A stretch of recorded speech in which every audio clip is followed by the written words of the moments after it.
Good morning. Welcome to the Gerry Fink Retirement Symposium. Woo!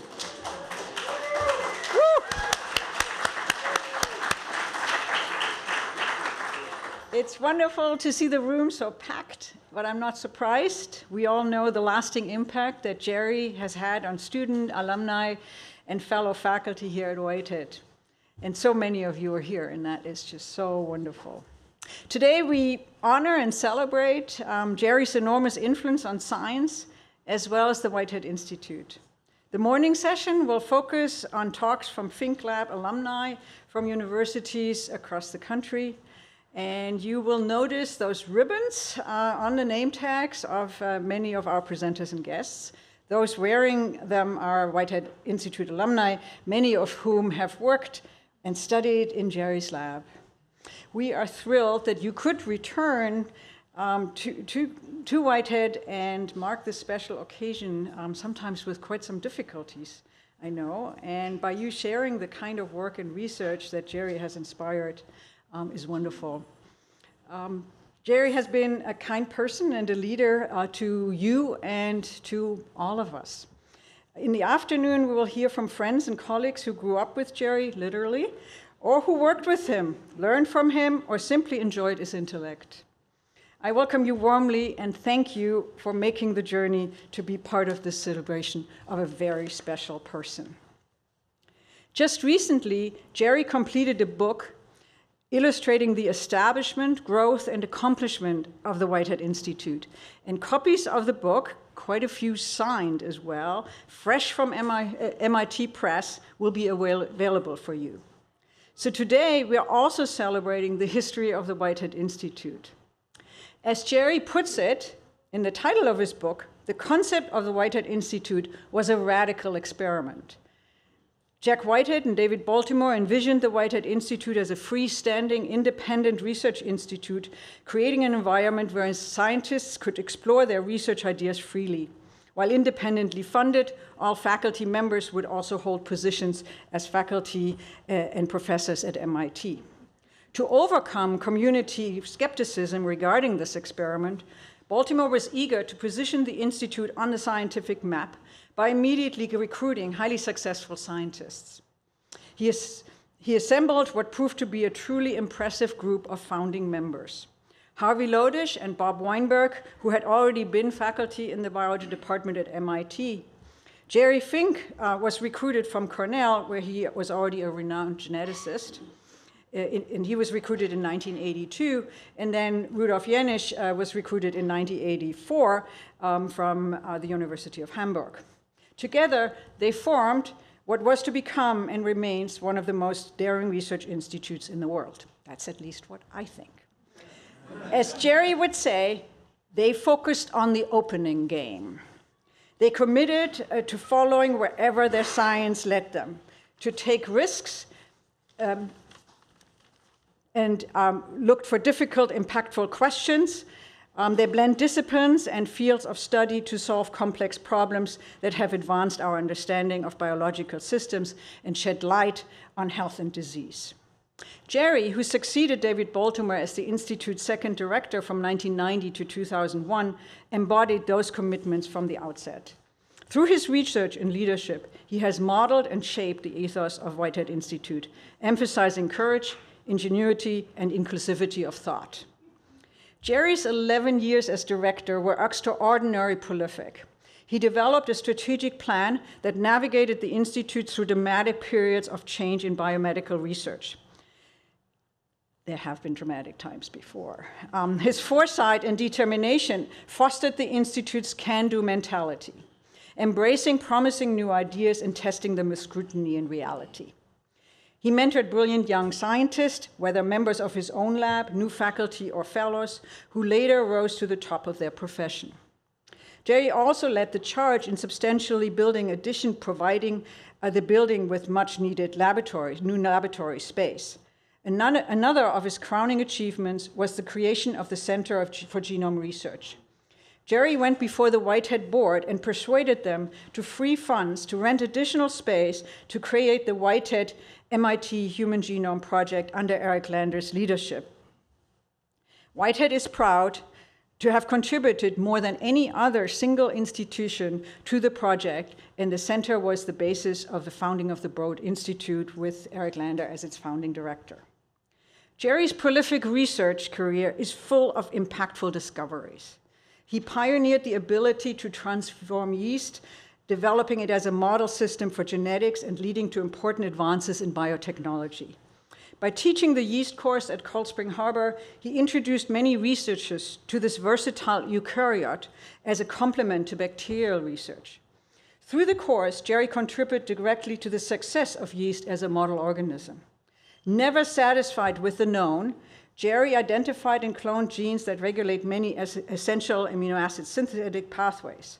Under nutrient deprivation, yeast changed their growth pattern, he found, and this way paved the way for identifying the genetic mechanisms by which disease-causing fungi form filaments and switch from being benign to infectious. Jerry also played a role in developing the small flowering plant Arabidopsis thaliana as a model organism for studying plant biology and genetics. Using this model, he developed a way of genetically engineering plants that are tolerant to salt and drought. Jerry was also really impactful beyond his lab and closest community. In 2003, Jerry chaired the National Research Council Committee that wrote the influential report, Biotechnology Research in an Age of Terrorism, Confronting the Dual-Use Dilemma, which offered guidance to the government about how to address the threat of bioterrorism without reversing scientific progress. Jerry earned the 2018-2019 MIT James Killian Jr. Faculty Achievement Award, the highest honor bestowed on an MIT faculty member recognizing extraordinary professional achievement. In fact, Jerry has received so many honors, I will not be listing them. He is the past president of the Genetic Society of America and the American Association for the Advancement of Science, a fellow of the American Academy of Arts and Science, and a member of the National Academy of Science and the Institute of Medicine. Jerry and I share a love for genetics. Jerry has been a mentor, role model, and steadfast supporter, for which I can't thank him enough. In these difficult times for academic research, where support for biomedical science is threatened, and we fear long-term effects on our competitiveness to attract the best talent and to carry the type of daring, discovery-focused research everyone at Whitehead aspires to, it feels grounding and like a neat, fresh breath of air, of a common sense to celebrate one of our best. In an interview marking his 50th year as a scientist, Jerry remarked, "I'd rather be a tiller of new soil than someone who harvests mature fields." Jerry, you have tilled new soils beyond measure. Today, we celebrate the bounty that it has produced, and thanks to you, will continue to produce far into the future. This meeting could have not been possible without the help of many people. In particular, I want to point out Fred Winston and Jeff Booker, who were the two alumni to whom I reached out and who immediately agreed to help organize all the other Fink alumni who also volunteered to help out to put the program together. I also really embedded to the Institute Advancement team, and in particular Monica Concepcion, for planning today's event. And of course to all the speakers, especially those of you and even alumni, everybody who's traveled from so far. And we're also so grateful that Jerry's family is here and can join in the celebration. We'll now begin the official program, and I'm handing the podium to Fred Winston, who will chair the first session. Fred is the John Emory Andrews Professor of Genetics at the Blavatnik Institute of Harvard Medical School.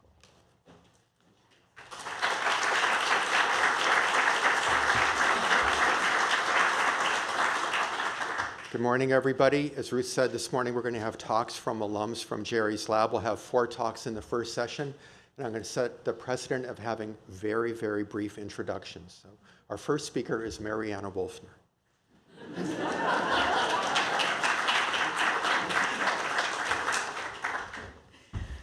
Thank you for that kind introduction. Congratulations, Jerry, and thank you. And thank you to the organizers for giving us this day of joy in these complicated times, and for the opportunity to speak to you today. So I saw in the program that I get the whole 1970s, and I believe that I'm the only speaker who was an undergraduate with Jerry. And so I'd like to make a few comments before I do the science of my talk about that. So, along with several other members of the audience, I was one of the thousands of Cornell students to whom Jerry taught introductory genetics. This was a demanding and somewhat feared course at 8 o'clock in the morning with about 200 to 250 students. Jerry was a legendary lecturer. He presented genetics in its full breadth and depth with no watering down, and little patience for students who were just there because they had to take it or who were more interested in their grades. But for those of us who love genetics, it was an amazing and inspiring course. Jerry was a very clear, logical, interesting, and often funny lecturer. And he made it clear that he was aware that there were some students who maybe were a little different in their motivation in coming to the course, with asides that he would occasionally tell us that the rest of us can play in our minds. One example is, for you pre-meds, a good way to remember the phases of mitosis is post-mortems are tough. Still remember it 50 years later. After the course, I was certain of two things. One is I wanted to understand gene regulation, and the other was that I wanted to do research. So I approached Professor Fink and asked if I could work in his lab. To my absolute shock and delight, he said, sure. It was a wonderful experience working in Jerry's lab. From day one, he treated me, a teenager, like an adult and like a seasoned, mature scientist who was part of the team. Of course, this made me even more eager to think harder, work harder, etc., and to get the occasional, that's interesting, when I showed him my data. This experience cemented my desire to do research, but importantly, it also shaped how I treat my own undergraduate researchers with the same respect and confidence in them that Jerry showed to me. Thank you, Jerry. So now I'd like to turn to the research portion of my talk, but I'll come back to Jerry at the very end. So very different from the genes that are now known as GCD and GCN, which I studied with Jerry. My lab now studies the molecular and cellular interactions that are needed for successful reproduction in animals. And just to be sure we're all on the same page, I suspect that most of you know that a male cell and a female cell combine together to make a new individual. And you probably realize that there are also important interactions between males and females before this happens. But what happens afterwards, it also involves interactions between male and female molecules and cells, and this is less appreciated. But in fact, if you add those molecules and cells, everything is so much better, the progeny phenotype and the success of reproduction, for example. And that's because female animals are changed by the act of reproduction physiologically in many ways. This is true in all animals, and I'll mention mammals a little later, but it's particularly clear in insects. A female insect who is mated makes eggs or makes more eggs, ovulates them. She stores the sperm from the male and uses them efficiently, and she has a whole bunch of other changes to her behavior, her physiology, and her molecular profile. What causes this? So remember, I'm talking about the 1970s. And so there's an experiment that was done that's very similar to the design of dorms when I was an undergraduate. You put the males in one place and the females in the other place, and you have a permeable barrier between them so they can see each other, hear each other, smell each other, touch each other, but they can't, in theory, mate. If you do this, the females show none of the changes that I just told you about. And later, we genetically created males without sperm and showed that if you don't have sperm from the male, the females also don't show those changes. So the first experiment indicated that the females actually had to receive something in the mating, and the second experiment said it couldn't be sperm. So what could it be? It's the molecules in the seminal fluid that cause the females to change. This is true in insects, and as I'll show you in a moment, it's also true to the extent it's been studied in mammals. Drosophila has we focus on the fruit fly Drosophila, which I would say is a eukaryotic version of yeast in that it's a wonderful model system, has genetics, all of these things, but it's also multicellular and behaves, and this is what brought us to that system. It has about 300 seminal proteins. That is about 1/10 of what a vertebrate would have, but they're in the same biochemical categories. So there's conservation. Studying the fly ones will give us information about everybody's. And again, just to indicate that this is relevant, seminal proteins are also critical for regulation in mammals. In camels and llamas and alpacas, beta NGF in the seminal fluid induces ovulation. In other mammals, again, analogous to Drosophila, seminal proteins are important for sperm storage. And in mammal seminal proteins also improve the progeny phenotype by modulating the physiology of the female. So this is great, but how do they do this? So to do that, can you see this? So to do that, we looked inside, hitting the wrong button. We looked inside the mating female fly, and I wanted to say that this micro CT scan was done by an undergraduate in my lab named Sandy Matei, who developed this technique. What you can see here, for example, is the bottom of the ovary with oocytes here. They have to leave the ovary and enter the oviduct here so that they can move here to the uterus where they'll be fertilized. How does that happen? Well, the ovary is connected to oviducts, which are surrounded by muscles, which are very tight. And so you can see here that the diameter of the oviduct is much less than the diameter of the egg. These are the muscles with one stripe per unit, and after mating, those muscles relax to allow an egg to enter the oviduct. So you can see that after mating, the stripes become farther apart as the muscles relax, as compared to an unmated fly. But if the female doesn't receive one seminal protein called ovulin, those muscles don't relax. Genetic and other experiments in my lab showed that the way that this male protein, ovulin, stimulates the female to ovulate is by turning up signaling by a neuromodulator called octopamine, which is the insect version of norepinephrine. Ovulin causes neurons that make this molecule to increase their synapses onto the muscles of the oviduct, thereby relaxing it. So that's one thing a seminal protein can do. Another one, different protein, called the sex peptide, induces a completely different change in the female. It causes her gut to grow longer and wider, which allows it to accommodate the larger amount of food that she eats following mating. So here you can see some of the genetic data. This is the length of the gut of an unmated female. This is the length of a mated female. It grows 1.5 times in size. And this is the length of the gut in a female who mated to a male who's missing just one seminal protein. Sex peptide does more than just make the gut grow wider and longer. It also changes the physiology of the gut. So in the brightly colored column, you can see that genes for protein digestion go up after mating. Genes for carbohydrate digestion go down. But without this one seminal protein, these changes either don't happen or they almost don't happen. So what I've showed you up to now then is that male proteins in the seminal fluid induce post-mating changes in all animals that have been looked at. And I told you about some of the changes that we see in Drosophila, leading us to the conclusion that male molecules affect females.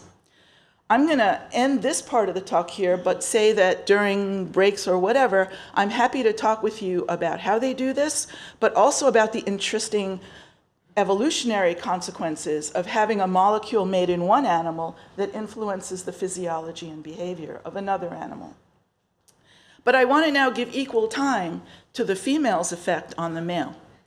So, seriously. So, So females don't transfer molecules to the male, but the male transfers cells to the female. Does the female modify the male's cells that are entering her body? So to test this, to test whether sperm change molecularly inside the female, my lab and our colleagues at Syracuse dissected sperm from females that had mated, and we did this at many times after mating. We washed the sperm very hard so that everything that wasn't inside or tightly bound would come off. We put it into a mass spec, and we looked at what proteins came out. Of course, we got sperm proteins. We were looking at sperm, but what other proteins did we see? We found that shortly after mating, the sperm picked up seminal proteins, and this was great. Wasn't totally surprising to us, but they're male proteins after all. They can facilitate the sperm. But what was surprising to us is if we looked a little later, the sperm had picked up proteins from the female, shown in orange on this slide. And we know they came from the female because we used labeled male and female flies in our experiments. In fact, by 4 days after mating, 20% of the sperm proteome comes from the female. So how male is that cell at that point? So why would female proteins bind to sperm? One possibility is that they're somehow modifying the sperm. And I should say what I'm telling you now is stuff we have in process, so put it in short-term memory. Well, this one long-term, but the others put in short-term memory. So we showed that a seminal protein that binds to sperm, and I showed you that a bunch of them do, and here it is in green, lining the sperm with blue heads. But it doesn't bind very well when the sperm are in the male or even immediately after they've left the male. But as soon as they get into the female, it binds much better. So the female is somehow modifying the sperm to allow this protein to bind. A second, not mutually exclusive possibility is that these proteins are present in the female, these sperm are present in the female for a very long time, weeks in Drosophila, years in some bees. And so the enzymes with which they entered the female might wear out with time. And indeed, many of the female proteins that we saw associating with sperm were metabolic enzymes like the ones that had come in with sperm. So one possibility is that the female is just replacing the male enzymes to keep the sperm alive. We have extremely preliminary evidence consistent with this, which is that whereas sperm are very good at making progeny for at least 5 days in a normal mating, in a mutant in one of these proteins, they start out fine and then they crash. So it suggests to us that these sperm are not living very well or very long in the female, but I say this carefully because we're still trying to figure out why it goes down. So this part of my talk showed you that female molecules affect male cells. So it goes both ways. There are interactions between his and her molecules and cells that mediate optimal reproduction. And a little note to Jerry at the bottom of this slide. So now that I've given you a taste of our research, I want to come back to the question of how does this connect at all to the GCD and GCN genes that I worked on, or the yeast, or the methods that I worked on in Jerry's lab, other than the training and the love for genetics that I learned from Jerry. So I can explain it by a standard journey through science talk, in that I became so interested in gene regulation with Jerry that as a graduate student, I went to work for Dave Hognes. I wanted again to work on something multicellular, so we studied the genes that were regulated by the steroid hormonic dysome. Then as a postdoc at UCSD, I cloned a gene called double sex, which is the Drosophila version of the DMRT sex-determining gene, and is a transcription factor that controls sex-specific gene expression. So when I went to my own lab, I obviously wanted to study how it did that. I needed to understand the genes it regulated, so we started looking for sex-specific genes. The first ones were seminal proteins, and there you go. But as I prepared this talk, I realized that there may be another reason. In our genetics class, when Jerry taught about mutagens, and remember this is 50 years ago, so hopefully I've got this right, he talked about X-ray machines in shoe stores and how little kids like him would stand on those machines and twiddle their toes, and then they could see their toes, and the shoe salesman could figure out the size of shoe to get them. And he noted in the class that this was actually very dangerous, and that eventually people realized that the dosages that these machines gave was not a good thing, genetically speaking. And so he said this by saying, you know, if I had been put on these machines many more times, I'd ovulate. And I think that sparked in me the question of how does a male induce ovulation? And voila. Thank you, Jeff.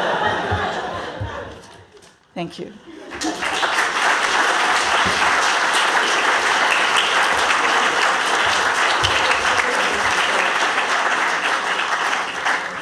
Thank you, Mariana. Our next speaker is Alan Hinnebusch.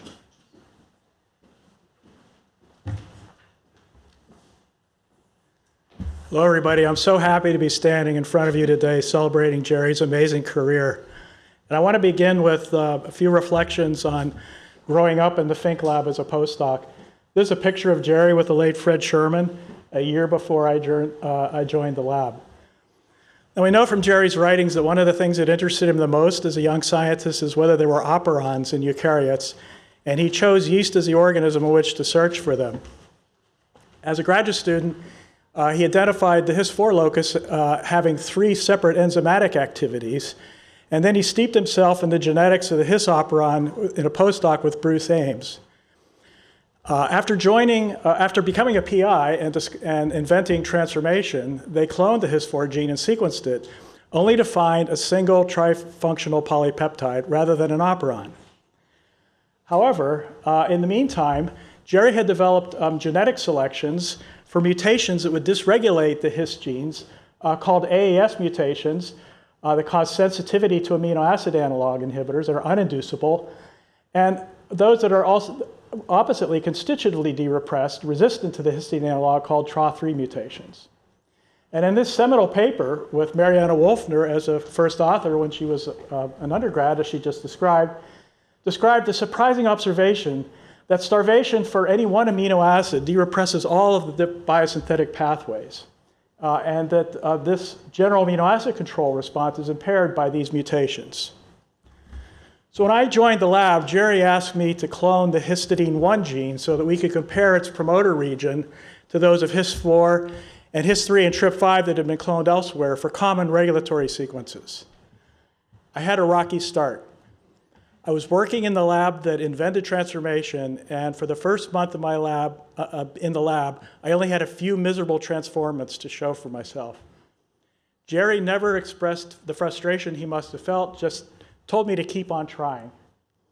And he showed great patience, giving me room to fail and time to become productive. Well, eventually I did clone the gene and sequenced it, and sure enough, when we looked upstream, we found that there was a repeated motif upstream of all of these different genes, which was then shown spectacularly by a more senior postdoc in the lab, Tom Donahue, to be the key regulatory element. Tom made a promoter deletion that was uninducible and then reverted it and found that the revertants that restored regulation also restored a copy of this sequence. So this was the key regulatory element, but what bound to this site?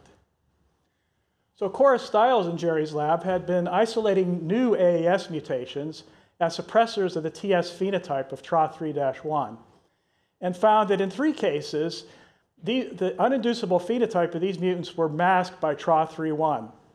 Whereas in the 4th complementation group, AAS3, the opposite was true, and it had the uninducible phenotype of an AAS3 single mutant. So Jerry suggested I talk to Cora and think about these results and what they might mean.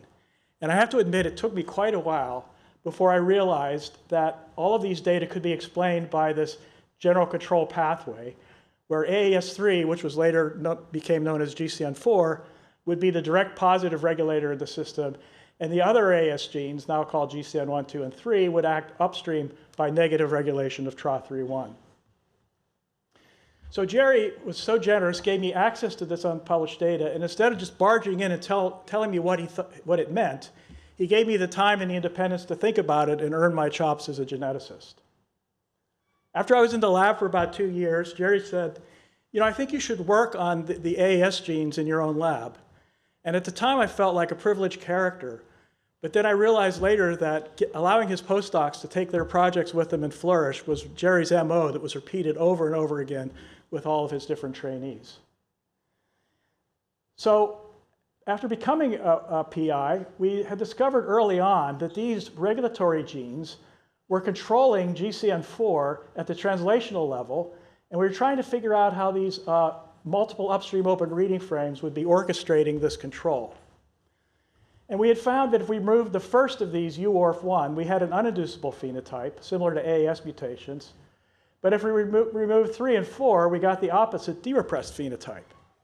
So having learned my epistasis lessons well with Jerry, we made the triple mutant, and we found the de-repressed phenotype.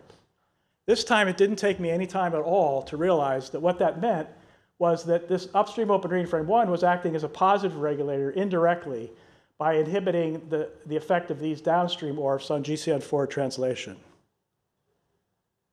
Now, we were also inspired by Jerry and Cora's powerful suppressor analyses, and so we decided to identify new GCD genes as suppressors of the GCN2 mutation.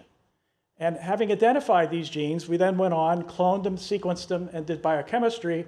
And what we realized is that a number of these encode subunits of the guanine nucleotide exchange factor called EIF2B that exchanges GDP for GTP on EIF2.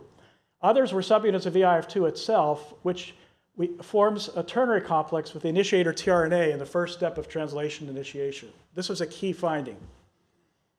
In addition, we realized that the sequence of GCN2 was related to a human kinase called PKR, which is activated by viral double-stranded RNA, and it phosphorylates EIF2 to downregulate translation in virus-infected cells.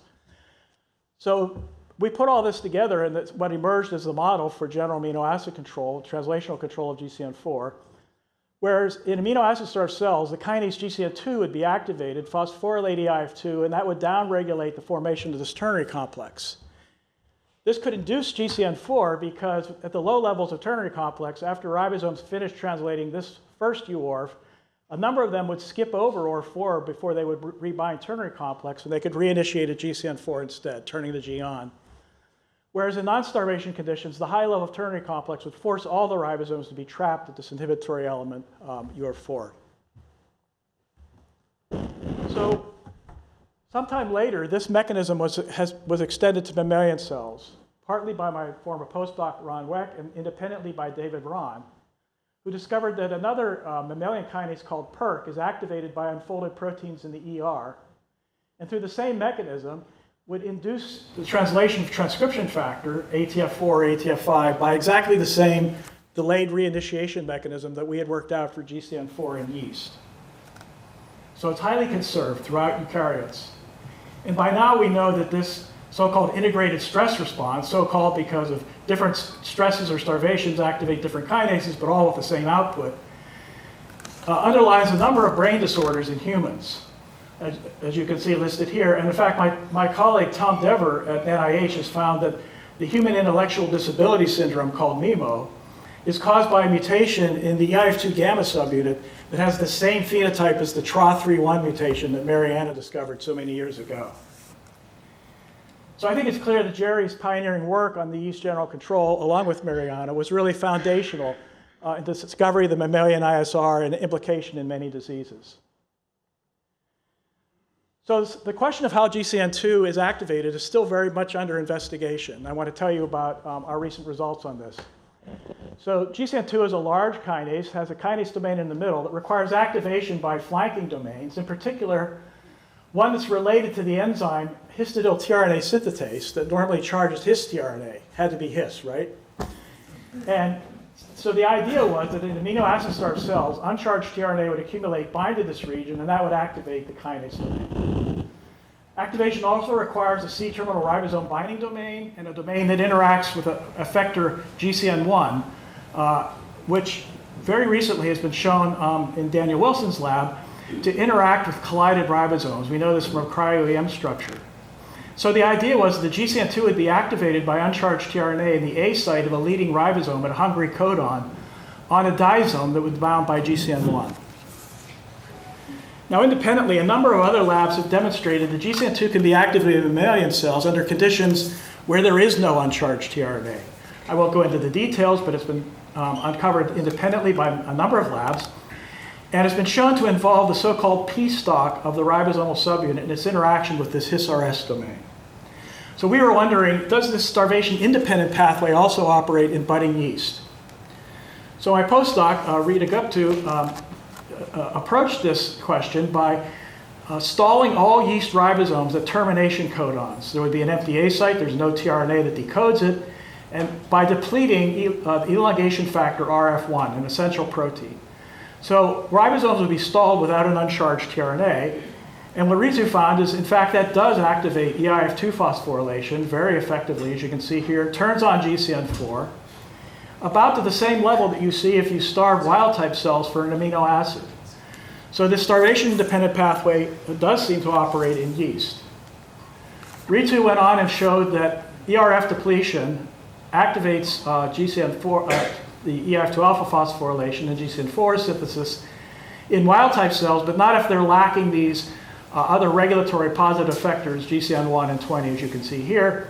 And she also showed that, surprisingly, it's impaired by GCN2 mutations in the His-RS domain that we think binds to uncharged tRNA. So it looked like all the same requirements exist for GCN2 activation by either starvation or the starvation-independent pathway, except we got a different result for the P-stalk proteins. So here's a brief introduction. The P-stalk consists of ribosomal protein UL10, which tethers two P1A, P2B heterodimers to the ribosome. And so what Reeta found is that if she made a mutation in UL10 that would disrupt the tethering of these heterodimers to the ribosome, she got a dramatic reduction in activation by ERF1 depletion, the independent pathway, but almost no effect on the starvation response. In addition, if she went on and simply deleted the P-stalk proteins, again, she completely knocked out activation by the independent pathway, this time achieved using an antibiotic called tigecycline that blocks tRNA binding to the A site. So it generates empty A sites throughout the cell. But you can see no effect on starvation by amino acid starvation. So this indicated that there seemed to be two mechanisms. One was starvation-induced stalling, where uncharged tRNA would be the activating ligand and bind at His-RS domain, and another involving an empty A site without tRNA, and we speculated that the P-stalk proteins could be substituting for tRNA in this activation. Now, additional evidence that uncharged tRNA truly is an activating ligand for the protein came from a recent crystal structure of the His-RS domain that was solved by my colleague and collaborator, Jinwei Zhang at NIH. And what you can see is that it adopts a dimeric conformation that is very similar to the authentic His-RS enzyme. This includes a binding pocket for the acceptor stem of the tRNA and what looks like an anticodon binding domain that you see in the authentic enzyme. Now, we had identified a number of mutations previously in this pocket that either knocked out tRNA binding and impaired GCN2 activation or could make it constitutively activated. So we had a lot of evidence that this acceptor stem tRNA binding pocket was important, but what about the anticodon binding domain? So GCN2 lacks conserved residues for contacts with histidine in this active site pocket, suggesting that it's a pseudoenzyme that's acquired a new function in signaling tRNA starvation. But it does contain a fold which can accommodate the tRNA. It has charge complementarity. It could accommodate both the acceptor stem and the anticodon loops of tRNA in this pocket. Now, in the authentic enzyme, the anticodon binding domain has side chains that make specific contacts with residues of the anticodon that allow it to recognize tRNA His and distinguish it from other tRNA molecules. But in GCN2, these residues are missing, and instead they're replaced with an array of basic residues that could interact with the phosphodiester backbone of any anticodon. And so we showed recently that if you make mutations in these lysine residues, you impair activation of a GCN4 reporter, as you can show here. You also prevent cells from growing in histidine starvation. In in vitro, the purified enzyme for one of these mutations knocks down phosphorylation of the IF2. So we think these data show that the presence of conserved pockets for contacting both ends of the tRNA support the notion that the histidine-like domain has been repurposed as a sensor of uncharged tRNA for GCN2 activation. So here's my current group in the lab, showing Ritu Gupta and Swati Gaikwad, who did the work with collaboration with Jinwei Zhang that I just described on the his-RS domain. I also want to thank Jerry for all of his support over the years. It's really been unfailing over my 40 years as a PI, and I've always greatly appreciated all the advice that he's given me about our research and just life in general. Now, we know that Jerry has actually helped a lot of us become card-carrying geneticists, including Randy Scheckman and Vic Tide, shown here. But what was a surprise to me, and you may not know, is that it looks like Jerry smoked a pipe back in those days. Is this for tobacco, Jerry? I assume it is. And looking at it, I think I understand the bow ties a little better now. Thank you so much, Jerry, and thanks to everyone for listening to me.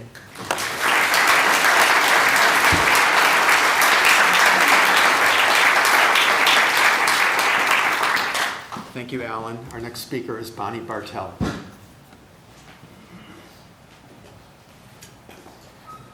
Thank you to the organizers for putting this together and inviting me to represent the plant group. So I'm going to be talking about our trip from auxin to peroxisomes in Arabidopsis. So this is the Fink Lab over the ages, and you'll notice that there was a time when Arabidopsis was prominent here, and when I was looking for a postdoc, I wanted to learn genetics from the master geneticist here. And I also wanted to work on Arabidopsis. And Jerry was one of the founders of Arabidopsis as a molecular system. And so I joined the lab in '91, and this was a time when Jerry was a very busy man. Okay, so he was the director of the Whitehead Institute. Pseudohyphae were being discovered. And then he also had this new plant group, and we were all the way at the end of the lab. So whenever he escaped from his office, and he started going down the lab, he would talk to David Pellman or Julie Brill or Cora, and then one of his 3 administrative assistants would come and pull him back into the office, right? And so he only got down to the plant group maybe once a week, and that was okay because, plants are slow, and he would say, "Tell me something good." And then I endeavored to save something good, and if I had 2 good things, I would only give him one of them because I needed the other one the following week. So what we were doing here is we were following, Rob Last had isolated the first tryptophan auxotrophs in plants, and when I joined the lab, Jennifer and Chip were already sort of shifting the focus to the auxin, which is trip adjacent plant hormone that is responsible for cell elongation, cell division, cell identity, basically everything in plants. And Jerry was very supportive of forward genetic screens, which of course are called pejoratively fishing expeditions. But in the Fink Lab, this was not a pejorative. And so I started setting up forward genetic screens looking for inputs to the auxin pool, trying to understand how auxin levels were regulated. And this, I did this with amino acid conjugates of auxin to find the enzymes that were releasing these conjugates to the free hormone, with indolacetonitrile to find the nitrolases that were making the free hormone. And then this was enough to get me my faculty position at Rice University, and I wanted to continue in this Hershey heaven kind of situation, repeating the same thing over and over again. And so the next precursor I looked at was indolbutyric acid, which some people thought was actually an auxin, and others thought was an auxin precursor, and I thought, okay, genetics is the way to answer this question. And so we did a screen looking for IBA resistant mutants that still responded to IAA. And we got those mutants. And this was different than my previous screens in that we had maybe 10-fold more mutants than we had gotten from previous screens, which told us there's many ways to break this process. And among those ways were the enzymes that did the conversion, but also the organelle in which those enzymes live. So now we had a tool to understand this organelle, and this organelle was the peroxisome, which I knew nothing about. So I had to do some reading, and I learned that peroxisomes are the place where fatty acid beta oxidation happens. And in plants and yeast, peroxisomes are the only place where fatty acid beta oxidation happens, whereas in metazoans, there's also beta oxidation in the mitochondria. So because this beta oxidation generates hydrogen peroxide, there's also lots of catalase in the peroxisome, and because this system to inactivate reactive oxygen species is here over the course of evolution, many other oxidative pathways are now in the peroxisome. And this varies in different organisms, these accessory pathways, and also in different tissues. But in plants, one of these pathways is this IBA to IA conversion. So now this thing that got us in genetics, it's really like love the one you're with, right? So now we are using IBA to IA conversion as a tool to understand peroxisomes. So over the years, we've done these forward genetic screens to find the proteins called peroxins that are needed to bring proteins into the peroxisome. And this forward genetics approach was important because almost all of these genes, when you have null alleles, which are easy to get from reverse genetics, they are embryonic lethal, which is too hard for us to work on. There were a few exceptions to this, which are the peroxins that are encoded in multi-gene families, and I'm going to tell you about one of those today.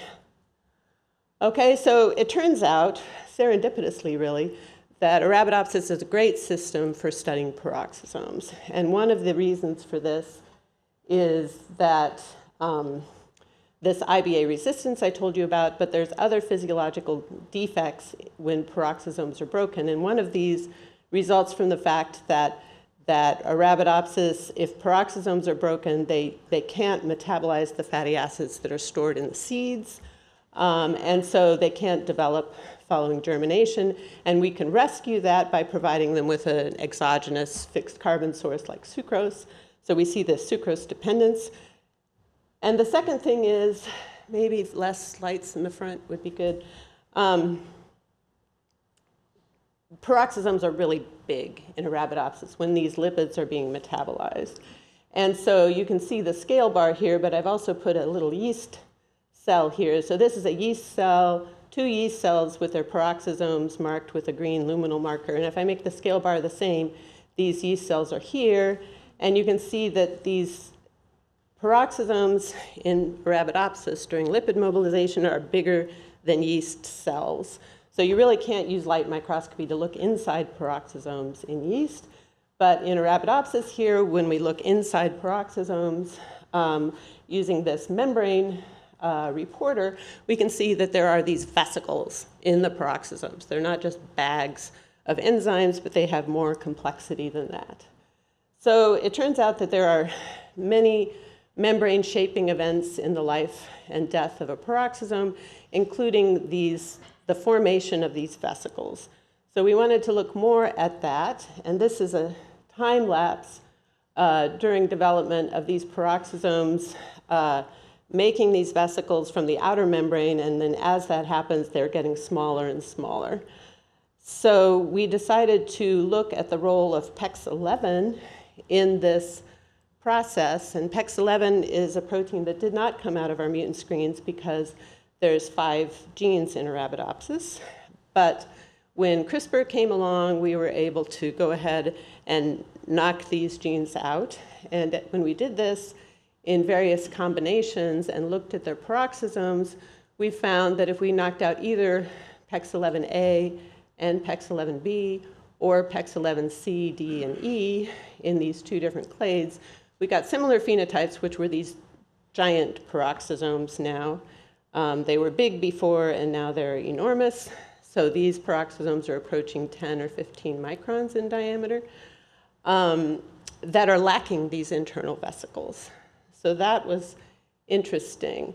And so I'm going to I won't take you through all this, but I'll just say that PEX11B is able to rescue the PEX11AB mutant, but not the CDE mutant. And conversely, PEX11E rescues the PEX11CDE mutant, but not the AB mutant. So they have different functions. It's not just different expression. And when we look at these mutants, they also have different phenotypes when we look over time. So when we start out in very young seedlings, the peroxisomes in wild type and these mutants are all small. And then as these cotyledons or embryonic leaves are using up their lipids, the peroxisomes in wild type actually get a little bigger and then they get small again. And in both of these mutants, the peroxisomes get bigger and bigger. And here in this mutant, the peroxisomes are limited by the cell walls. So they're as big as the cells now in diameter. But then if we look in a tissue, the true leaf that develops post-embryonically, that doesn't have that much lipid metabolism, now the PEX11AB mutants are small and look normal, whereas the CDE mutants are still enormous. So there's differences there, and suggesting that the PEX11AB expansion is related to lipid mobilization. And we can show that this is the case using a drug that blocks the lipase that frees the fatty acids from the triacylglycerol. And if we treat this PEX11AB mutant with this drug, the peroxisomes no longer expand. And we can also do this genetically with various mutants here, whereas the AB mutant is still, the CDE mutant is still making these big peroxisomes. So we have two different phenotypes, and this extends to the plants themselves. The PEX11CDE mutant requires sucrose for growth and is a tiny little plant, whereas the AB mutant is basically fine. And so, of course, we wanted the quintuple mutant, and that was possible to get, although it dies as a seedling. But we could still look in these seedlings and look at peroxisomes, and we can see that there are even larger peroxisomes than the double and triple mutants. And these peroxisomes are sometimes so big that they interfere with cell division. And we can see this in the example of the stomate, which is the air pore through which gas exchange happens in the leaf. And the last cell division in stomate formation, this is all post-embryonic, is a symmetrical cell division of this guard mother cell. And in wild type, you get these two symmetrical guard cells. They have a peroxisome or two.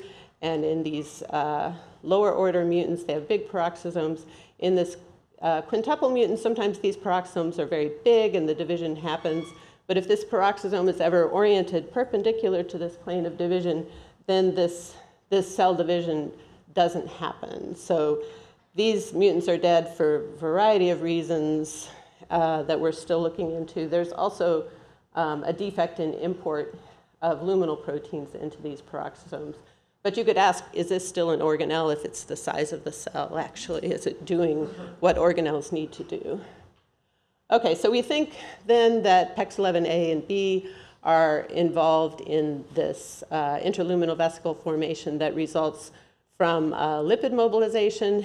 And C, D, and E, we still, in yeast, PEX11 is involved in peroxisome division. So that's a possibility, but we think it's also possible that these peroxisomes in this mutant are enormous because they're never properly releasing from the ER where they are born. So in the future, we're looking to try to disentangle this by looking at division proteins and biogenesis proteins in these different mutants.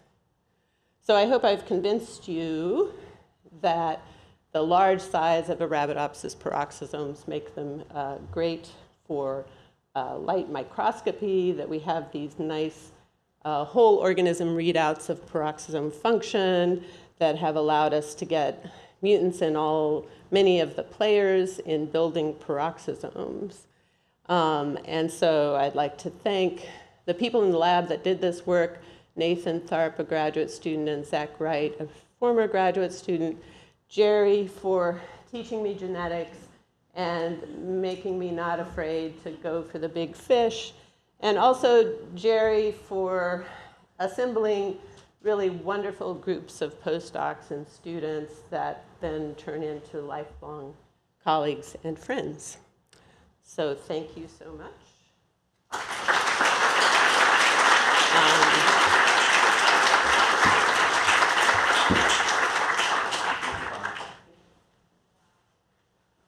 Okay, I am the next speaker.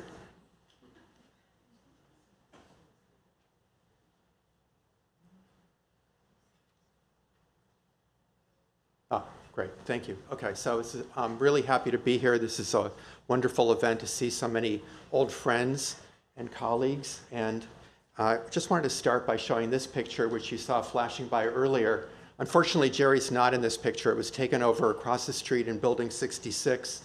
It's a going away party for this fellow, Junichi Tanaka. But it just brings back incredibly wonderful memories of working in Jerry's lab. It was a large lab, everybody working on something different, exciting results almost on a daily basis. And everybody, and as Bonnie just said, you make lifelong friends and lifelong colleagues.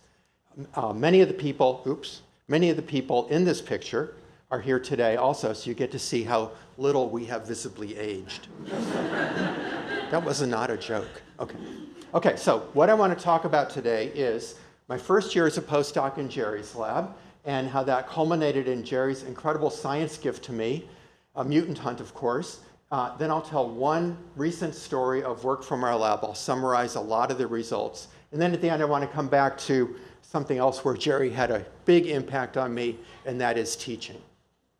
So when I started in Jerry's lab, it was fall 1980, and Jerry was at Cornell. Here's beautiful Cornell campus, Lake Cayuga. Here's Wing Hall, where the biochemistry department was located. And when I started in Jerry's lab, I had come from working on phage, and my first project in Jerry's lab was to try to fuse yeast cells and maize cells in order to select for maize gene expression in yeast. Okay, it didn't work.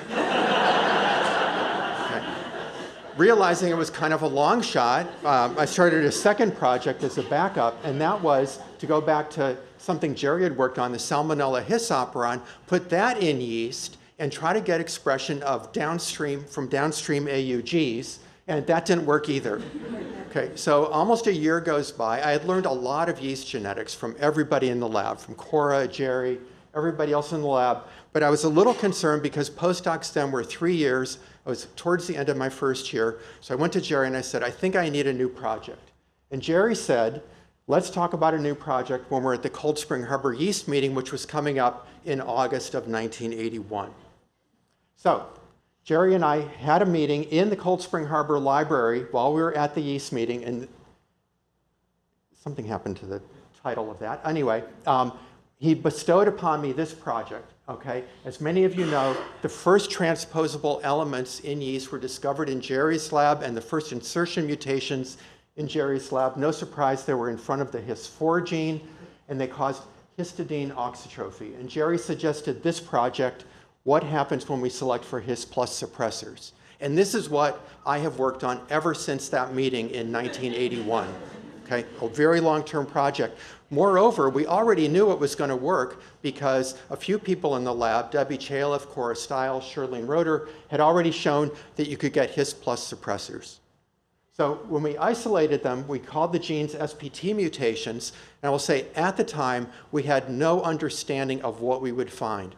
They might affect TY stability, genome stability, or something else, but I have to say, we had unshakable faith that whatever they were, they would be interesting. Well, it turns out that they all affect transcription, so I'll give a quick intro to transcription shown here. Right, eukaryotic transcription, I'm just going to talk about two phases, initiation and elongation on a chromatin template that's filled with nucleosomes. And for many, many years of work after we characterized many of the SPT gene products, this is the view of what has been found. So everything in yellow came out of the mutant hunt. TATA binding protein and histones had been previously identified, but everything else had been previously identified. So the mutant hunt really worked well, and we've been studying them ever since over many, many years. We've had many incredible collaborators over the years that have really helped us understand more about the functions of these products. So the focus for this science story I'm going to tell you is about the nucleosome. Okay, nucleosome is 147 base pairs of DNA. Here's a more realistic view, wrapped around a histone octamer, 2 each of H3, H4, H2A, and H2B. And the real scientific question that we're trying to address deals with this. During transcription elongation in all of our cells, in yeast cells, in all eukaryotic cells, every time RNA polymerase goes along a chromatin template, the nucleosome has to get unwrapped. All the histones have to get passage from in front of to behind RNA polymerase, and then the nucleosome has to get rewrapped. Given that nucleosomes are about 25 base pairs apart, this is a huge task to take care of every time a gene is transcribed. So we wanted to understand how this happens. So I'm going to focus on one factor that is a histone chaperone called SPT6, and that is introduced on the next slide. Okay, here's the elongation elongation complex with just 3 factors shown. PowerPoint view and cryo-EM view, work from the Fink Lab at the Reich Institute. And this is a partially unwound nucleosome. I'm focusing on SPT6, but I have 2 other histone chaperones here because they'll come back later in the talk. So histone chaperones are proteins that are believed to help modulate the passage of polymerase through nucleosomes through that disassembly and reassembly process. So the SPT6 protein is conserved and essential for viability in yeast cells and in human cells, and it controls transcription and chromatin structure. I'm just going to show you one example, the kind of experiment we've done over the years. This is a method called TSS-seq that maps all the capped 5' ends of messenger RNAs in the yeast genome. And what you see here is a heat map where the genes are lined up from shortest to longest, and the darker shows where the 5' ends were mapped. And you can see in a wild-type strain that most of the reads align with the previously annotated transcription start sites. So that says the method works. If we deplete SPT6, the cells are still viable, but we've depleted the protein, we see that there's a huge change in transcription, where now there are thousands of transcription starts happening within genes, within open reading frames, on both the sense and the antisense strand. So profound effect on controlling transcription to make sure it starts in the right place. But what I want to talk about is how about SPT6 histone interactions, because we think that's what really modulates this role as a histone chaperone. So this brought us to one domain of SPT6. All these blocks are different annotated domains, and that's the N-terminal domain. And we didn't really know a lot about how SPT6 interacts with histones. Late in the last century, in 1996, we published a paper that said it interacts with histones.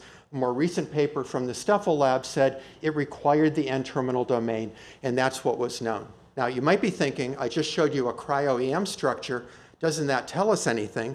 And the answer is no, because that region is pretty much unresolved in the cryo-EM structure. We're interested in what happens starting here, going over here, and that's not shown in the structure. So we investigated this. The work I'm going to tell you about was done by fantastic graduate student James Warner, who defended in March. And I'll summarize or tell a little bit about work from our collaborators, Vanda Lux and Václav Vavrka, who did the NMR studies that I'll refer to. So we looked at the N-terminal domain in greater detail, and that's shown on this slide. When James did charge scanning, he found that there were several charged blocks, acidic blocks and basic blocks within this region. He deleted each one individually and in different combinations to look for phenotypes, and he found that only 3 of them caused any mutant phenotypes that we could detect, DE1, DE2, and DE4. And now I'm going to summarize a few years of work here.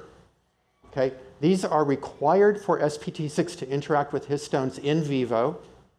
They individually, by NMR studies and cross-linking, bind all core histones in vitro. And they are also required in vivo for viability and normal chromatin structure. So we think that they do the role of what histone chaperones are supposed to do. Just going to show you an example of the viability test. And that's here. We have a strain where we can deplete genomic SPT6 and supply different versions on a plasmid. We supply wild type, the cells grow. If we supply mutants that are either missing most of the NTD or specifically those 3 regions, the cells are inviable and are unable to grow. So specific regions in this NTD are required for histone chaperone function. I want to show you one example of what the structural studies look like from the NMR and from using AlphaFold. And I'm going to show you a picture of this region, DE1, interacting with part of the a pair of histones. And that's shown on the next slide. So here's a reminder of what a whole nucleosome looks like. This is now just histones H2A and H2B. And this shows the known path of DNA along the surface of those 2 histones. Based on NMR and visualized by AlphaFold, we see that that one region of SPT6, DE1, mimics and binds to the same surface. So we can begin to envision how SPT6's acidic blocks might help unwind a nucleosome and replace the DNA that's normally bound there. Okay, so summary of what I've told you so far. 3 regions specifically bind all 4 core histones. I group them like this because we usually think of them as H2A, H2B dimers in an H3, H4 tetramer. They're required for normal chromatin structure in vivo and essential for viability. So at this point, we had deluded ourselves into thinking we had a pretty clear picture of what was going on. And then we isolated some more mutants, and we found that we could get extragenic suppressors that can pretty much totally bypass the need for the SPT6 NTD. All of them act in a very allele-specific fashion, and 100% of them are in 2 genes, SPT16 and POB3. These encode one of those other histone chaperones called FACT, and those results are shown down here. Here are the 2 that I showed you before that are inviable, but now in the presence of this mutation in one of the subunits of FACT, you can see that they grow quite well. And not only do they grow, when we look at chromatin structure, wild-type chromatin structure is pretty much restored. Not 100%, but pretty well restored. So we don't understand the mechanism of suppression yet. We have some models that we're testing, but this has really given us a close functional tie between these histone chaperones. So we can begin to put all this together in a model shown here. And this says that as RNA polymerase begins to extend into a nucleosome and it gets unwrapped, the N-terminal end of SPT6 begins to bind and replace where DNA was wound around the histones. After it goes further, FACT jumps on, and now there is a sequential step where SPT6 is interacting with H2A, H2B, then H3, H4, as FACT begins to take over, and they ratchet their way around through the nucleosome, holding onto the histones until the nucleosome is reassembled, and it all starts all over again. So that's the picture of where we're at now. This is our research. So now in the end, I want to turn to teaching again, and another important part of my career. I've taught a couple of lab courses with Jerry, one in exotic location of Sao Paulo, Brazil, and this is the Cold Spring Harbor yeast course in 1987. This was the 17th year that Jerry taught the course with Fred Sherman, and the first year that I taught it with Mark Rose. Now, when Mark called me up and invited me to teach in the course, my initial feeling was say no, because I was quite certain that leaving my young lab for 3 weeks would pretty much be devastating to the lab. Little did I know. And like for any big decision, like other people have said here today, I called Jerry to ask his advice. And Jerry said, you know, at the end of the day, I think you'll find that teaching is about equally impactful in your career as the research that you do. And he encouraged me to teach the course. I did. It was of course, I followed his advice. It was exactly the right thing to do. And it really highlighted to me the importance of teaching in a career. And that's really been an extremely gratifying part of what I do. So Jerry, thank you for that advice and for everything else. And I will end there. Thank you very much.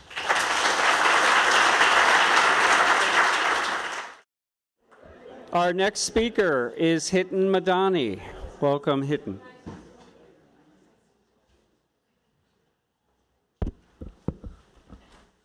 Okay, well, it's great to be here. Thanks for the invitation. Thanks to Jeff and Fred for organizing, and Ruth and the staff at the Whitehead. It's quite the special event. So there's a big crowd here, but I actually came here just for one guy. This guy right there. That's why I'm here. You know, like everyone else, Jerry had an enormous impact on me and my career and my life. And so I just want to thank Jerry for the friendship and the support over the years. Jerry still has things to teach us. For example, as you can see here, Jerry investigated something called bifungal agents. And I'm looking forward to learning what those actually are. So it's the MIT website, yeah. Okay, so I'm going to do something a little different, which is just to give a science talk on some current research. And this is the work of Mike Boucher, a postdoc in my lab. I took Mike to a meeting in Uganda. He was the only one in the lab who wanted to go with me because there was something called an Ebola outbreak happening. But Mike was brave enough to go.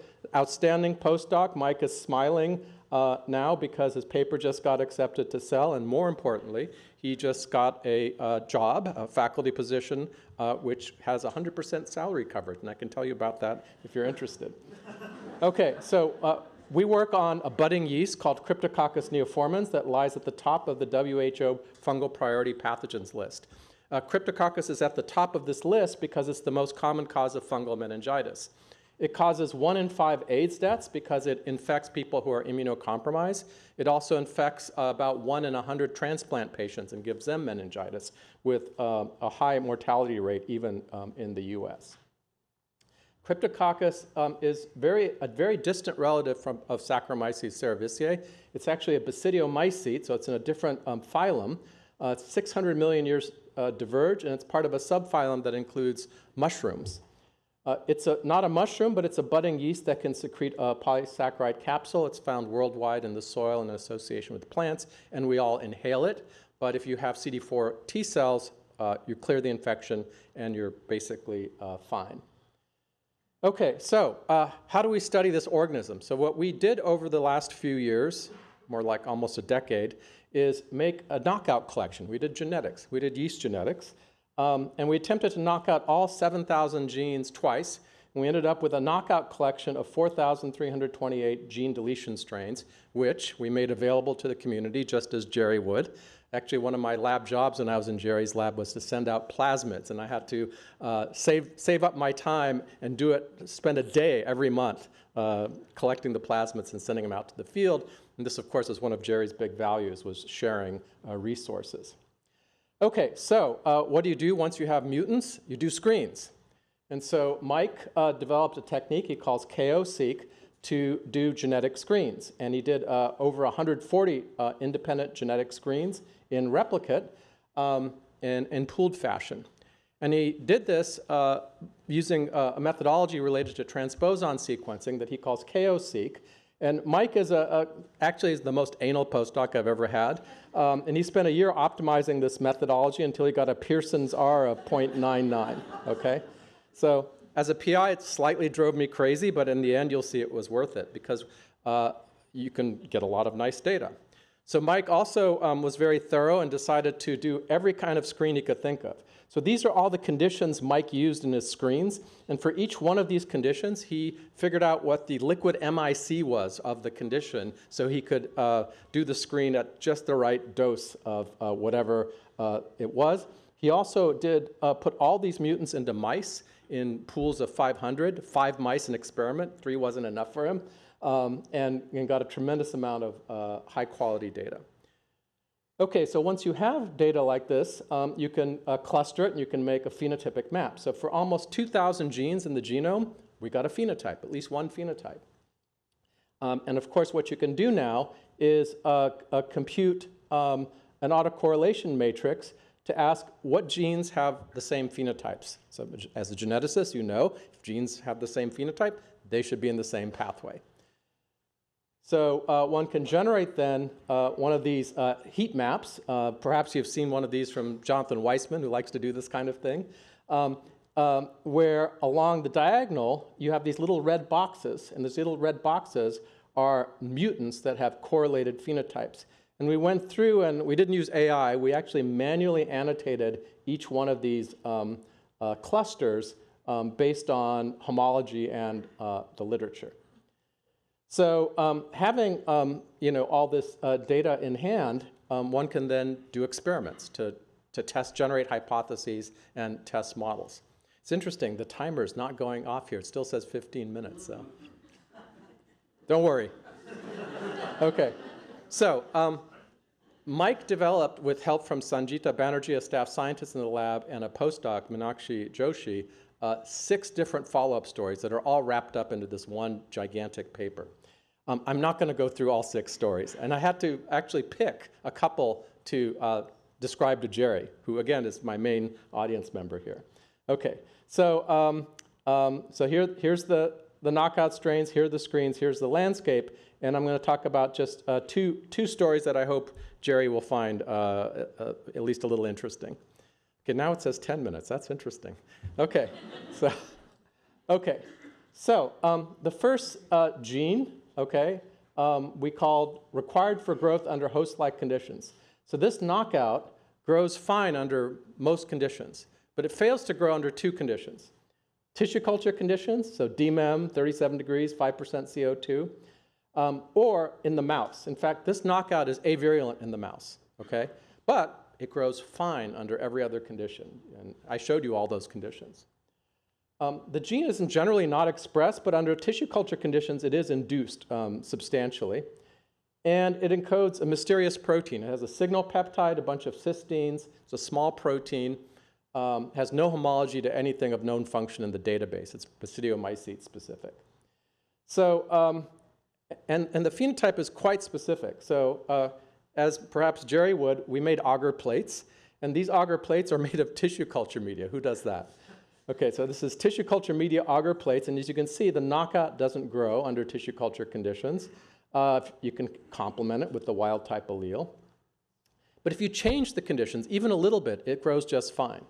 So if you drop the pH from 7.4 to 7, grows fine. Change the media to Y and B, grows fine. Drop the temperature from 37 to 30, it grows fine.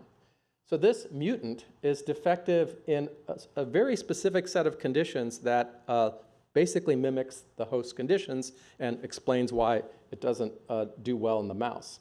So the question is, how do you figure out what some random protein that blocks growth under a random condition functions? And so what we did is what Jerry would do is we selected for suppressors. Old school, we did EMS suppressors. We got 3 suppressors, and they're all in the same gene. The gene encodes a predicted cell wall-associated alpha amylase. So in many fungi, not Cerevisiae, but most fungi, a major cell wall glycan is alpha-glucan, which is alpha-1,3 glucan with little alpha-1,4 linkages in between. And in Aspergillus nidulans, there's an alpha amylase that's associated with the cell wall that cleaves these alpha-1,4 linkages to make the polymer smaller. So essentially weakening the cell wall, presumably to allow some sort of remodeling during growth. So this all suggested that there was some cell wall connection to this random protein. And so here's the knockout, the double mutant, RGH1 amylase double mutant. It suppresses. It does better at just 37. If you add CO2, it still suppresses, but not as well. If you now add sorbitol, which of course suppresses cell wall mutants, we can fully suppress the phenotype of 37 and even suppress it a little bit if we add the CO2. So this suggests that this protein has a role, some kind of role in regulating the cell wall, perhaps through this alpha amylase. And so a simple model consistent with these data is that stress induces this gene, RGH1. It inhibits the amylase, which inhibits alpha-glucan production, which promotes survival under these host-like stress conditions. So we did a little biochemistry. We endogenously tagged RGH1 and did IP mass spec and asked, what did you get?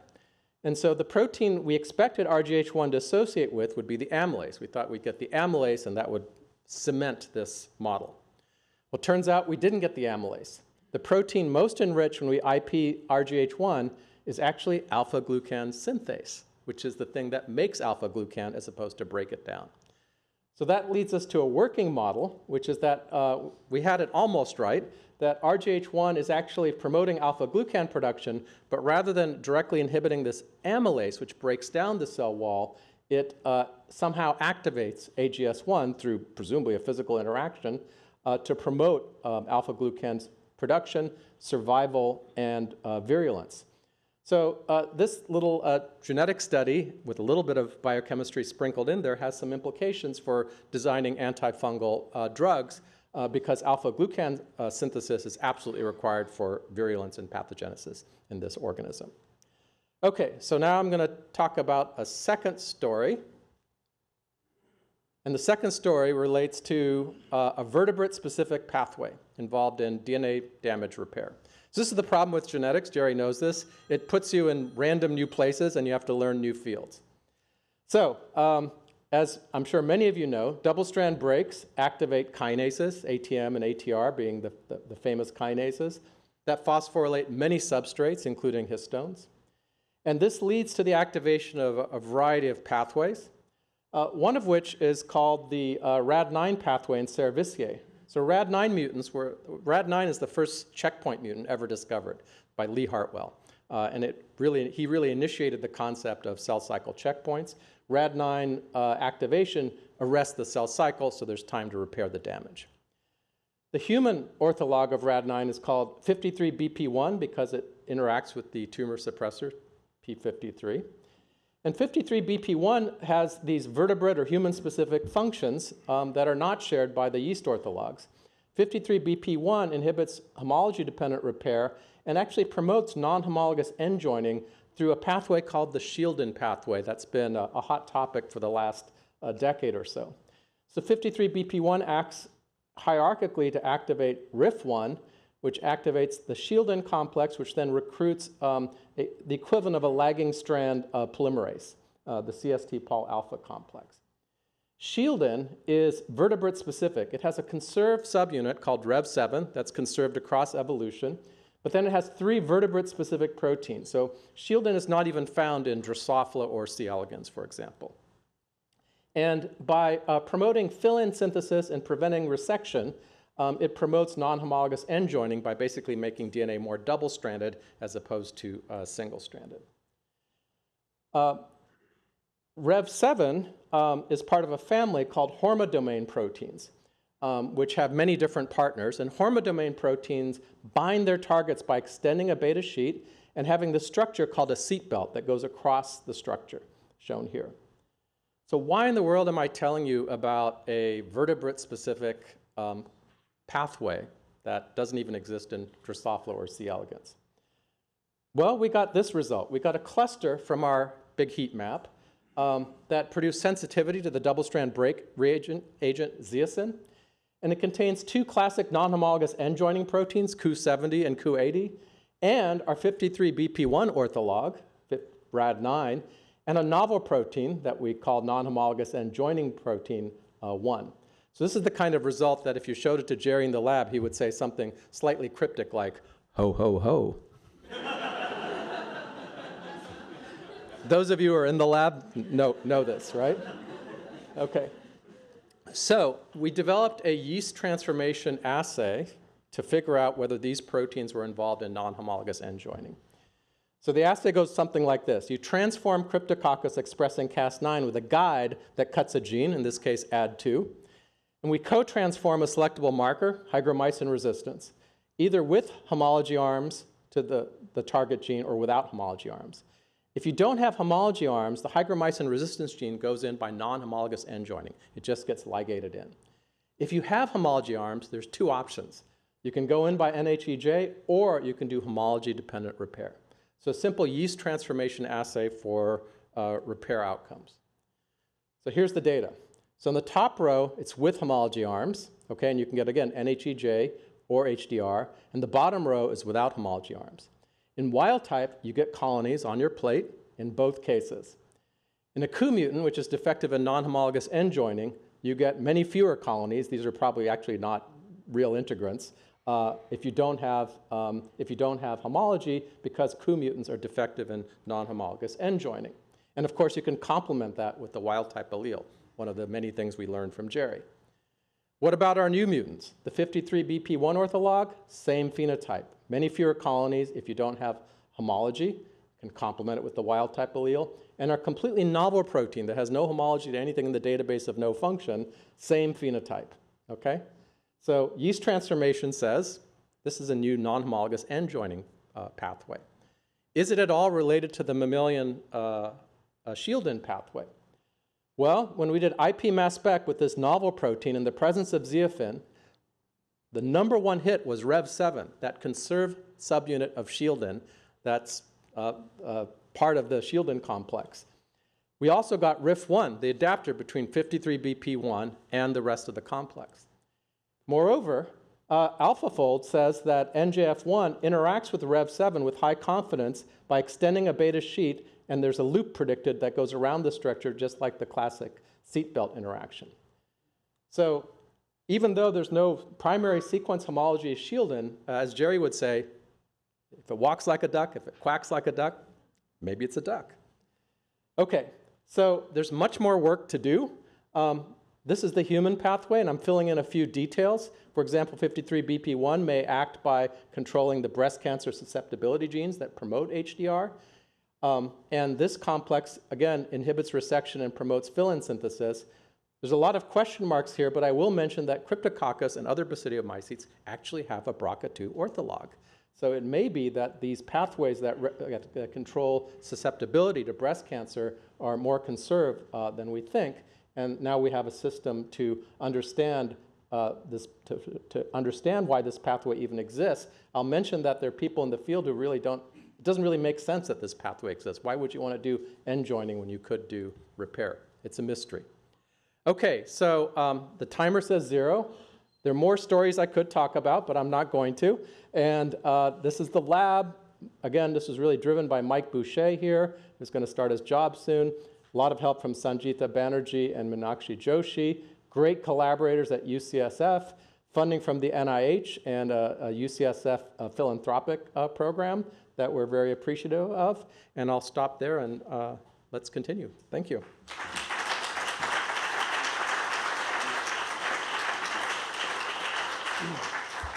Thank you, Hiten.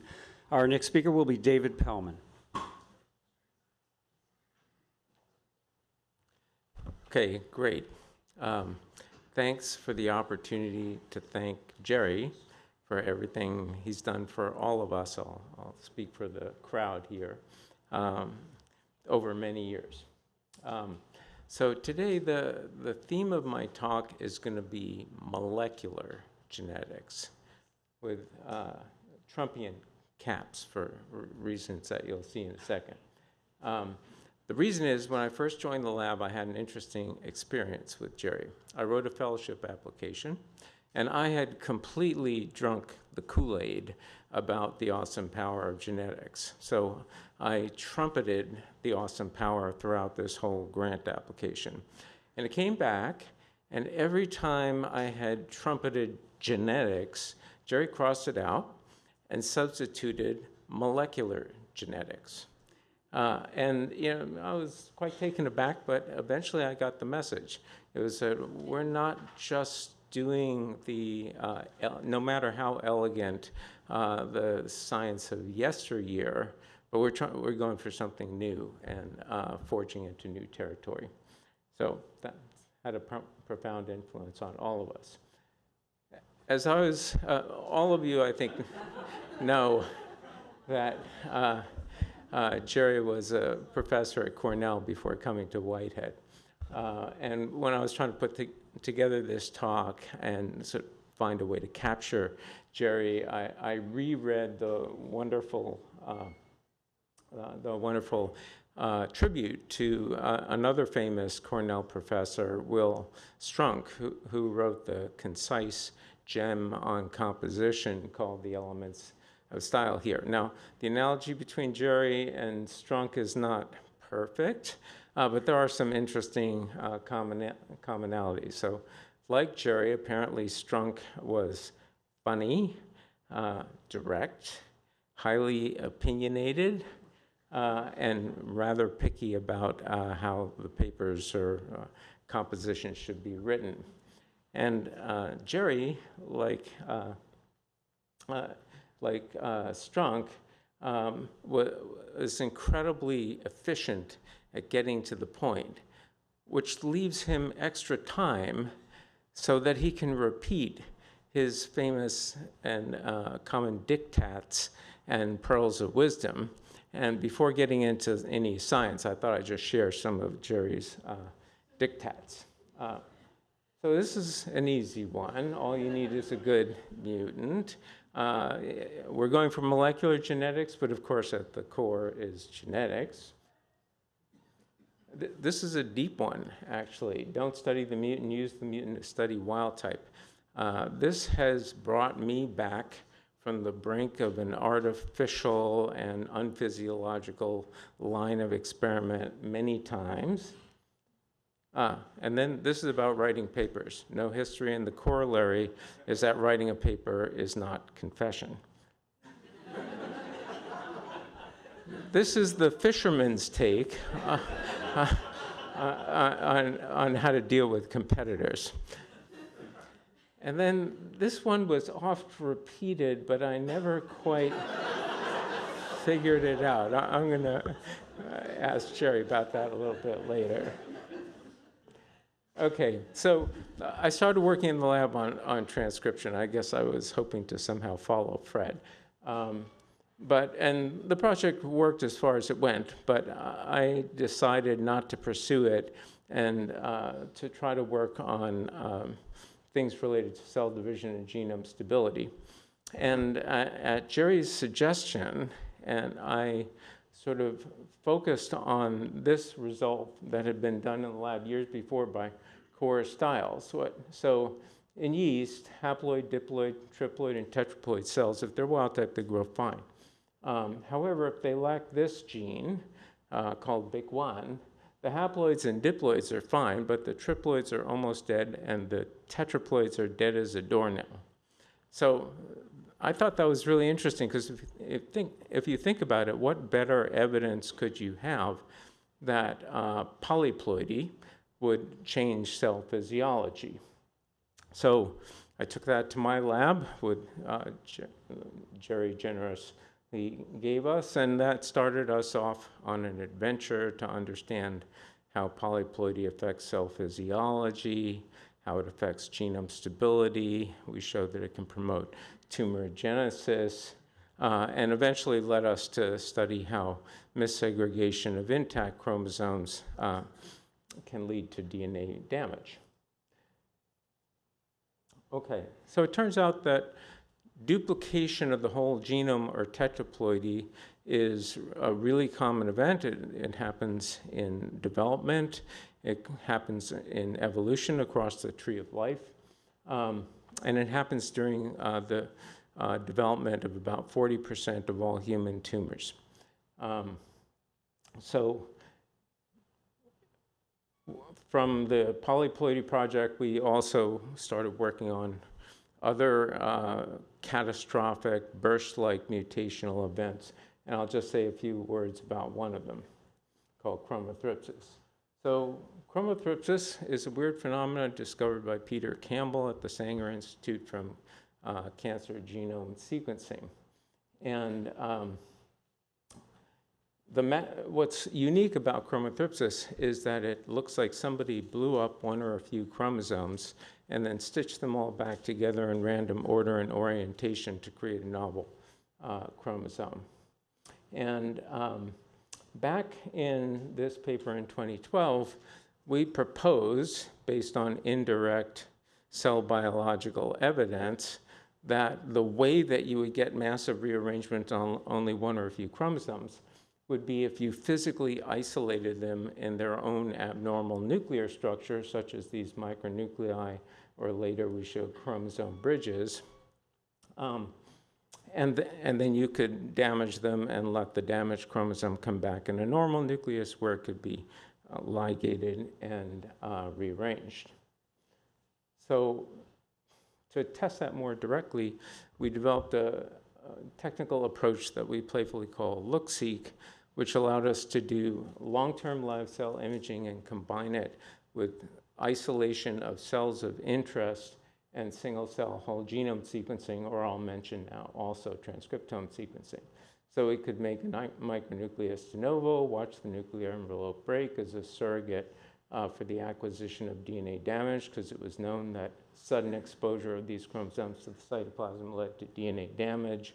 We could let that chromosome come back into a normal daughter nucleus and then come into the culture and grab the daughter cells and sequence them. And this is just a little animation that summarizes that result. Here we're starting with an abnormal mitosis because we have too many centrosomes. You've got a chromosome that gets caught in a tug of war from misattachment to the spindle. The chromosome lags. And then that chromosome, if it doesn't make it back in with the other chromosomes, forms its own nuclear structure in the next interphase. Same thing happens if you just have one unrepaired DNA double-stranded break and you lop off the end of a chromosome, you'll make a micronucleus. And work from us and others showed that the nuclear envelope of these structures has an assembly defect that leads to fragility, rupture of the nuclear envelope, DNA damage, and fragmentation of the chromosome. And then the random distribution of those fragments divided between a daughter cell would then give you essentially recapitulated all the sequence features known for chromothripsis, including this so-called oscillating copy number pattern. Here you're just looking at the haplotype of the chromosome that was in the micronucleus. Oops. And what you can see is that if a fragment went to one daughter, it's missing from the other, present in one, missing from the other. So this mirror image copy number actually proved that the chromosome actually got shattered. More recently, our work in chromothripsis has led us to appreciate that in addition to alteration, massive genetic chains, when these chromosomes are exposed to the cytoplasm, this is pictured here, here's the micronucleus, it's the loss of a NLS-RFP here is shown here. What you get actually is quite robust alterations in epigenetic chromatin marks, what's shown here for H3K27 methylation.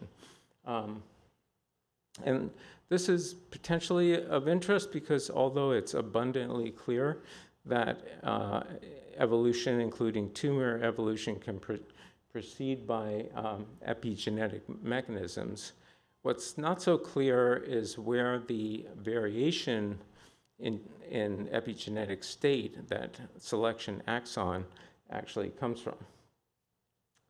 So for this talk, I'm not going to drag you through a complicated experiment, but we did, this was one of several approaches we did to demonstrate that the chromosome that was in the micronucleus that then ruptured and exposed the chromosome to the cytoplasm, that chromosome actually remembers the trauma of having been floating around the cytoplasm after it's reincorporated into a daughter cell nucleus. And the approach broadly, we used transcriptome analysis to track the missegregation of the chromosome in the micronucleus, which allowed us to determine the DNA content in the cell of interest that inherited it, which created an expectation for what the transcriptome output should be, and essentially solving the problem of how you measure transcription even when the only data that you have is actually transcription data. Okay, so in addition to being just an amazingly fertile ground for science, Jerry's lab was a happy lab with a wonderful group of people, many good friends made over the years. I have to say that it was actually exceptionally friendly because in my small laboratory with only 2 bays, we had 3 marriages and 4 children. This is the contribution that Meg McLaughlin and I made to the Fink Lab brood. Finally, just on a more serious note, I can't remember my time in Jerry's lab without remembering a very good friend, Mike Chrisman, my baymate, who sadly passed away from a chronic disease a number of years ago. That was difficult, and Jerry did something really wonderful about that, which is after Mike passed away, Jerry gathered a bunch of us who had been friends with Mike to his home for a lunch. We just sat around the kitchen table, told stories, exchanged some memories, and I'm sure Jerry thought that that was, you know, a small gesture, but it really meant a lot to most of us, and I think it says a lot about Jerry, and I thought I'd end here by just emphasizing Jerry's accomplishments as a mentor. Thanks.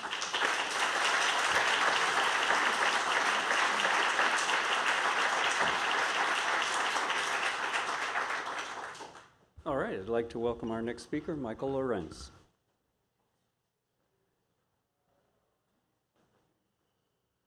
Okay, like others, I want to thank, we are a little further into this talk than we should be. If we could go back to the beginning. We'll get to that in a minute. I want to thank Fred and Jeff for inviting me here. Our next speaker, Reeta Rao, and I have talked a couple of times how we don't have any idea how we're on this program. We assume we're the tokens from the 2000s here. As a result, we're probably the least accomplished of the speakers today, so you should adjust your expectations accordingly.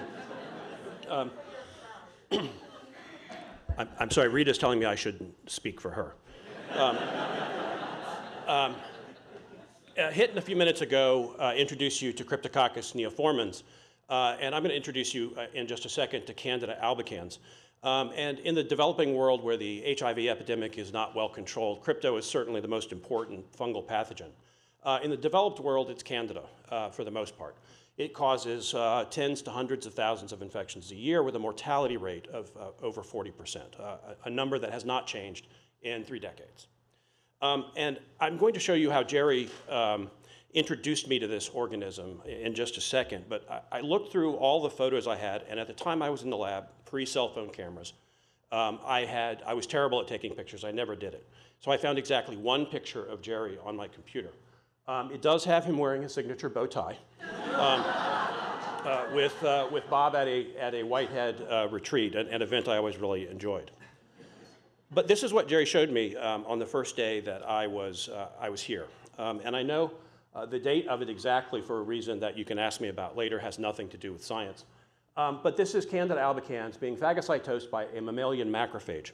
And as you can see going on behind you, that it initiates a remarkable transition to a hyphal format that then, in the end, ruptures the macrophage and kills it. Jerry, before he showed me this video, I had done my graduate work working on pseudohyphal differentiation, which his lab had discovered in Joe Heitman's lab. And Jerry sat me down in his office and he said, "So, do you want to keep working on pseudohyphal differentiation?"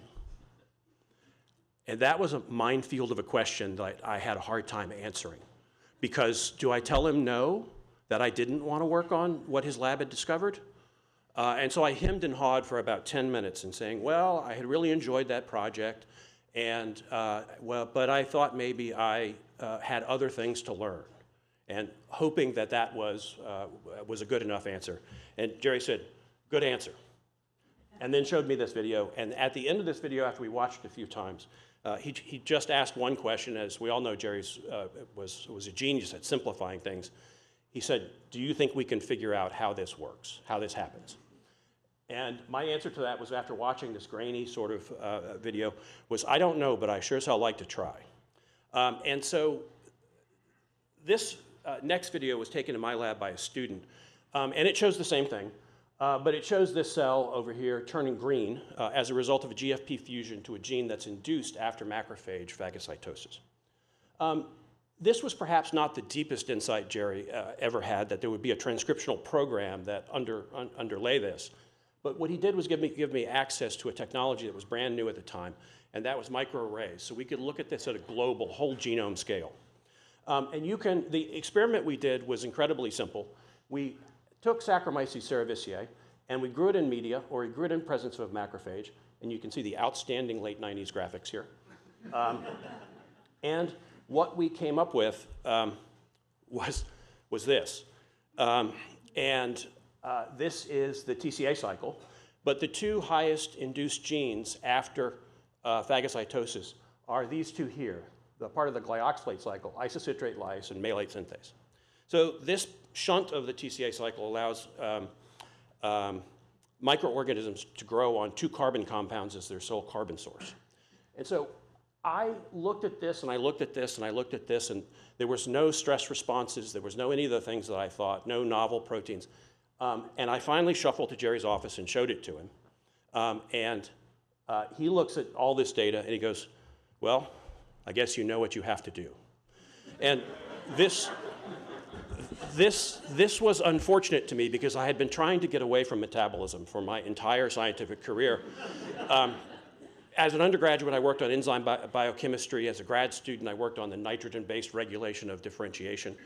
And when I came to Jerry's lab, I was not going to do that. I was going to study pathogenesis and host-pathogen interactions. And here I am studying my undergraduate biochemistry textbook again.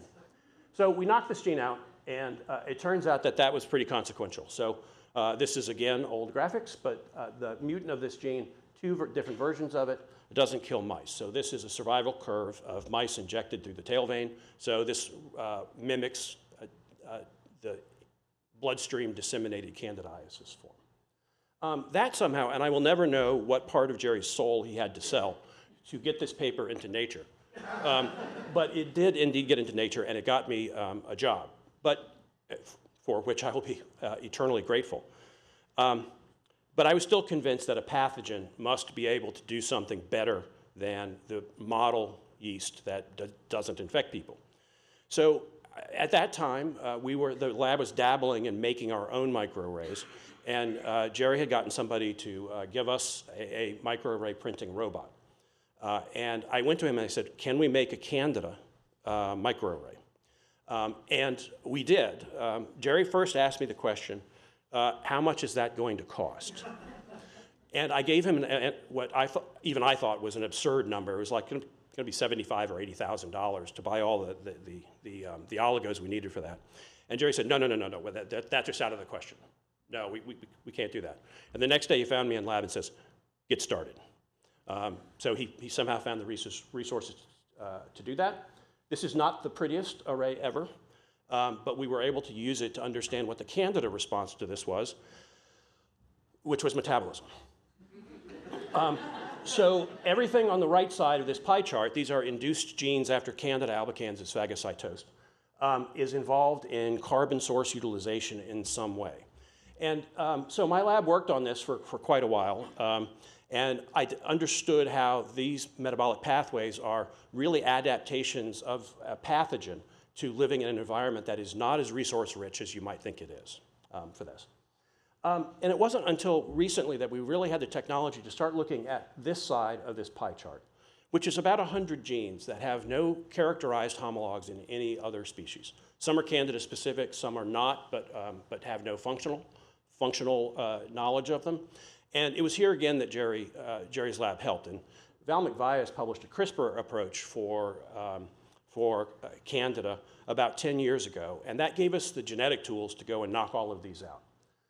And I'm not going to give you all the details because we're not quite done with them yet, but we have identified several novel regulators of morphogenesis, several novel regulators of reactive oxygen species resistance, and a lot of things in here that we're happy to pursue in the future.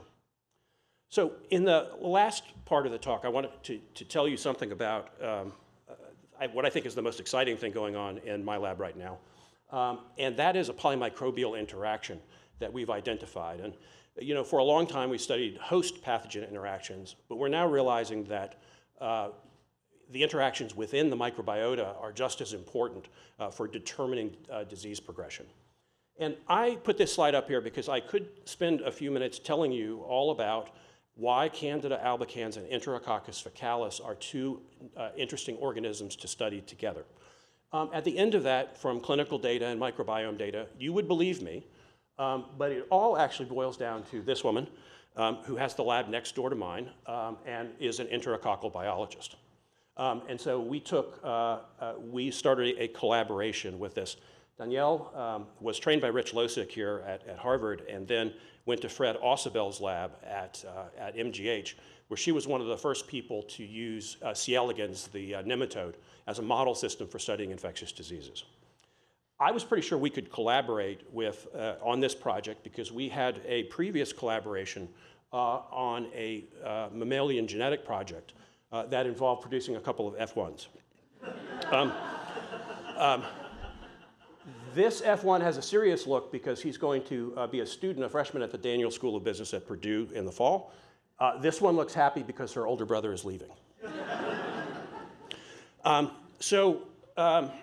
We fed worms Enterococcus faecalis, and you don't have to be a worm biologist, or maybe you do. This is abnormal gut architecture, and the worm is going to die fairly quickly in a couple of days. This is Candida, yeast, and hyphae, of course, and this, you don't have to be a worm biologist. There is no gut here. It's liquefied the inside of the worm, and this is going to die in, again, a couple of days. I don't know what we were expecting when we put them together, but it wasn't this. And that is that when you put them together, this is a completely normal gut architecture. They inhibit each other's virulence completely, and this animal fed these two species together will live just as long as those fed on E. coli. So Carrie Graham, a student in the lab, figured out what it was. You don't actually need Enterococcus here. You can just take supernatant from a spent culture, and she identified a 68 amino acid bacteriocin that is responsible entirely for this activity. We moved to mice because nobody cares about worms. And this is an oropharyngeal candidiasis model. What you're looking at is histology of tongue sections. And again, you don't have to be a histologist to know that there's a big difference between this, and our peptide, which we call ANTV, is restoring a commensal association with the host. That spurred us on to do some structural work, and this is the structure with Peter Stogios at the University of Toronto of a propeptide that's 136 amino acids. We did this one because the shorter version actually kills E. coli. And what you see here is a one helix in the middle surrounded by basically a cage. And the mature peptide lacks the blue and green helices, which would expose this peptide to the solvent. Danielle and I looked at the structure and we said, it can't be that easy, can it be? And it turns out it was that easy. So if we take just this red peptide here, which we still call it that today because that's the color it was when Peter sent us the structure.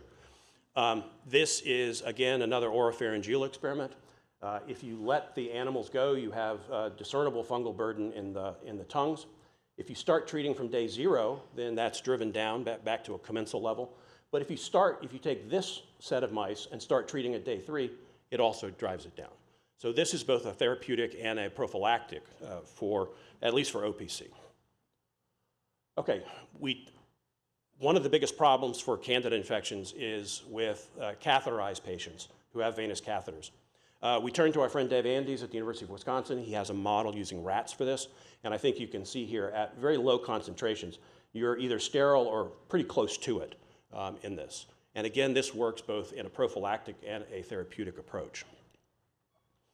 We did a bunch of peptide biochemistry, and we got to a derivative of this peptide that is 10 amino acids, and if we make it with D amino acids, it's stable in serum for at least 24 hours in there. So it's good availability. We did an experiment that we delayed doing for years, and Jerry would probably be embarrassed of me for this, because what you'd really like to have is something that's orally available. And so we did this experiment finally after years of telling ourselves it wouldn't work, and it works. So this is mice injected through the tail vein with Candida, the burden in the kidney and liver in control animals or animals given this in the drinking water. And so this is orally bioavailable, which is, was shocking to us. So it also works in invertebrate models against Cryptococcus gattii, Candida auris, newly emergent multi-drug resistant organism. And this is Coccidioides posidacei in a Galeria melanella model done by my colleague Chun-Yu Hung. And in fact, this peptide is better than amphotericin at that, which is the gold standard antifungal. Now, how does this work? Well, it works in a really unusual mechanism. It is not static, it is not slidal, it doesn't kill Candida, it doesn't slow its growth, it doesn't synergize with other drugs, it doesn't synergize with other stresses. It has no, it appears to have no lethal toxic effect of any sort. It does, however, colocalize with this dye here, which is shown in red, that preferentially binds to fungal extracellular vesicles on the membrane. And so you can see the colocalization here is outstanding. And so this 12 amino acid peptide appears to bind to EVs. And Dave Andes, again, helped us show that it reduces the secretion of extracellular vesicles about 8-fold from a Candida cell treated with this peptide. Now, fungal extracellular vesicles are important carriers of all kinds of cargo, including the enzymes that make extracellular matrix, and they're very immunostimulatory. So it's easy to imagine how modulating this effect could affect the pathogenesis of this organism. So we're very excited about that and where that can go. And I will conclude by thanking the people who helped me do this work, my current lab, and most certainly Jerry for giving me these opportunities to be here.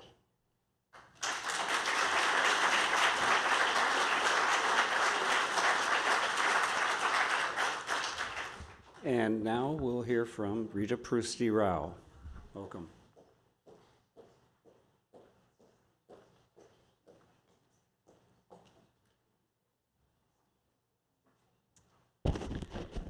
Good afternoon.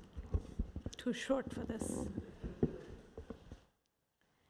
My name is Reeta Rao, and today I'm going to tell you about how animals choose between different foods, how they make decisions about their diet. But before that, I want to tell you I spent 1999 through 2005 in Jerry's lab, and at that time, I was interested in plant-microbe interactions, and I, with the help of Palagrusefi, identified a pathway by which yeast, Saccharomyces cerevisiae, perceives and then responds to a plant hormone, auxin. But before that, I wanted to share, how do I go forward? Okay. So today I'm going to tell you about how animals make decisions about their diet. But before that, I wanted to share also a little anecdote. When I first discovered the yeast was responding to IAA, I remember sitting where the microscope, bank of microscopes were. It was in the evening, because I remember Cora was leaving the lab. And I was sitting there admiring my pseudohyphae when I feel a tap on my shoulder and about fell off the chair when I turned around, and it was Jerry, because one, I thought Jerry had left, and two, my data was really not ready for prime time, at least that's how I felt. Oops. I can stand here. It's okay. My data was not really ready for prime time, is at least how I thought about it. But there I was on the hook, and Jerry says to me, well, I hear you have something to show me. Little did I know, yes, I might be short, but I cannot hide, surely not from Jerry. So, today's talk. The sense of wine is largely determined by the ingredients that also give it the color. So with that in mind, Moreau et al. Did this experiment in 2001 where they artificially colored white wine with an odorless red dye and offered it to 54 individuals for a sniff test. And all 54 of them pegged it as red wine. And the authors concluded that it was because their heightened cue, visual cue, had overtaken their sensibility, and they discounted the odor cues. Okay? So in my lab, what we did, maybe I will take that microphone. in my lab, what we did was we gave C. elegans, a microscopic animal, a choice of food between its regular, thank you, Rob, between its regular E. coli lab chow or Candida albicans, which is a pathogenic fungi.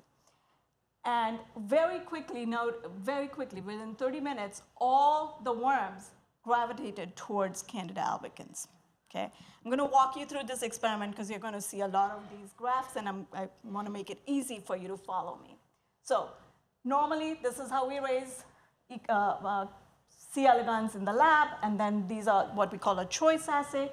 We calculate a choice index, and then we plot on a graph such as this. You're going to see a lot of these graphs, but typically, all the time, my controls are going to be in the bottom, and the experimental condition, in this case, C. albicans, will be on the top. If the bar graph is above the 0 line, the worms are gravitating or going towards Candida albicans. If they're below, then they're avoiding it or going towards the control situation. Okay, so the bottom line, worms are attracted to C. albicans. So then we wanted to know, okay, what is it that they're attracted to? And we discovered that it is a scent. They are smelling something. And how did we figure that out? Because what we did is we put plugs of the diet, of the two-choice food, on the lid of the Petri dish. And sure enough, the worms went towards the Candida albicans. Then we also did it another way where we didn't have any bacteria or Candida albicans at all, that's just the smell, just the supernatant. And sure enough, they went. So all of these graphs you'll see are above the 0 line. Okay? So they're all gravitating towards Candida albicans. And then we wanted to know, okay, what is it? What is it that they're smelling? And sure enough, classic, an experiment that we might do in Jerry's lab, we took all the aromatic compounds off the shelf and tested them. And I have to say I was a little disappointed. I was really hoping to see something with our favorite farnesol. And there's a Jerry story coming along. But bottom line, we tested a bunch of compounds, and it turns out it's a mishmash of a bouquet of smells that C. elegans is smelling. And let's put a pin on that because I'm going to come back to this experiment in a little bit. Remember, the farnesol didn't really show what I wanted to see here, so that was bothering me. And then what we did, and we can do this in C. elegans, is we looked at mutants of neurons, the olfactory neuron, AWC, and you can see that when we have a mutant of AWC, the worm now does not know to go towards C. elegans, and instead goes towards the E. coli. But when it's rescued, now we restore this ability to be attracted to the C. elegans. This is imaging, intracellular calcium imaging, which we did in collaboration with the Albrecht lab at WPI, and we showed that the AWC neuron is fired. This is actually an aversion. When Candida albicans, this is all when Candida albicans is present, and when we remove the Candida albicans, that's when the neuron fires. Okay. So till now, what we have identified is that C. elegans exhibit an innate attraction to Candida albicans, and this is mediated by a bouquet of scents, and the AWC olfactory neuron is required. So then when we asked, can C. elegans be actually trained to avoid Candida albicans? And I wouldn't be telling you this if it wasn't true. It is. So they can be trained. So what you see here again is the same choice index. The blue bars are naive worms. That means these worms have never seen, they're naive. They've not been trained on C. albicans. And the orange bars are trained worms, which this is how we train them. We put them on a full lawn of Candida albicans, so they have no place to escape, right? So they have to consume the C. albicans, and that's how we train them, and then we give them a choice. So when we present the choice after training, you can see that after 4 hours of training or 8 hours of training or 24 hours of training, all the worms have learned not to go towards the C. albicans. Okay, and we also showed, which I'm not going to show you the data, but these neurons are also involved in this training protocol. Now, then we asked, is this a pathogen-specific phenomena? So we did two types of pathogens. One is Candida albicans. This is our regular Candida albicans. And then we have this gut commensal, which was developed in Suzanne Noble's lab, which is a commensal version of Candida albicans, which was derived from the gut. And then when we do the same choice assay, you can see that the worms are attracted to either Candida albicans or the gut version or Pseudomonas aeruginosa. When we give them a choice between E. coli or these pathogens, they all gravitate towards the pathogen. Okay. However, they are not able to discern the difference between the gut and the Candida. So quickly, I can walk you through this. No matter which, either the gut commensal or the Candida albicans, whichever Candida albicans we train them on, they learn to avoid Candida albicans, but they cannot learn to avoid Pseudomonas aeruginosa. They're attracted to, and vice versa. If we train them on Pseudomonas, they learn to avoid Pseudomonas, but cannot avoid Candida albicans. So it's a pathogen-specific cue that they're smelling. So bringing you back to what is it that they're smelling. And here, sure enough, farnesyl. So what we did here is just the compounds. The trained worms now know to avoid farnesyl. There is no Candida here, but what they're smelling is farnesyl along with tryptophol as well. Okay? So again, reminds me to tell you a Jerry story. I don't know what time point, probably year 3 or so, I was in the lab, and the phone rings. It was morning, and the phone rings. It's one of those phones that has the long cord, because we needed one of those phones, thanks to Paula, because in case of an emergency, we needed a landline. So that was the one. I was answering the phone, and the person on the other side, a man, said, "Who is this?" And I said, "Well, you called here. Who do you want to speak with?" And as I was saying that, I'm like, oh gosh, this is Jerry. And I could hear airplanes. So he's sitting in some airport, and of course, I was flattered he was thinking about my work. And there I was sitting in the hallway, because remember that phone, I'm attached to the phone, to the wall. So I had to go into the hallway, sat there in the hallway for at least a half hour, where he was trying to convince me that there must be a transporter that is transporting indole acetic acid into the yeast cells, and I need to find them. So the reason I tell you this story is because this is how I felt with the farnesyl. I'm like, there's got to be some Candida-specific smells, and so this is very gratifying for me. And sure enough, Paula helped me, and we did find the transporters that transport indole acetic acid into the yeast cell, and the life was good.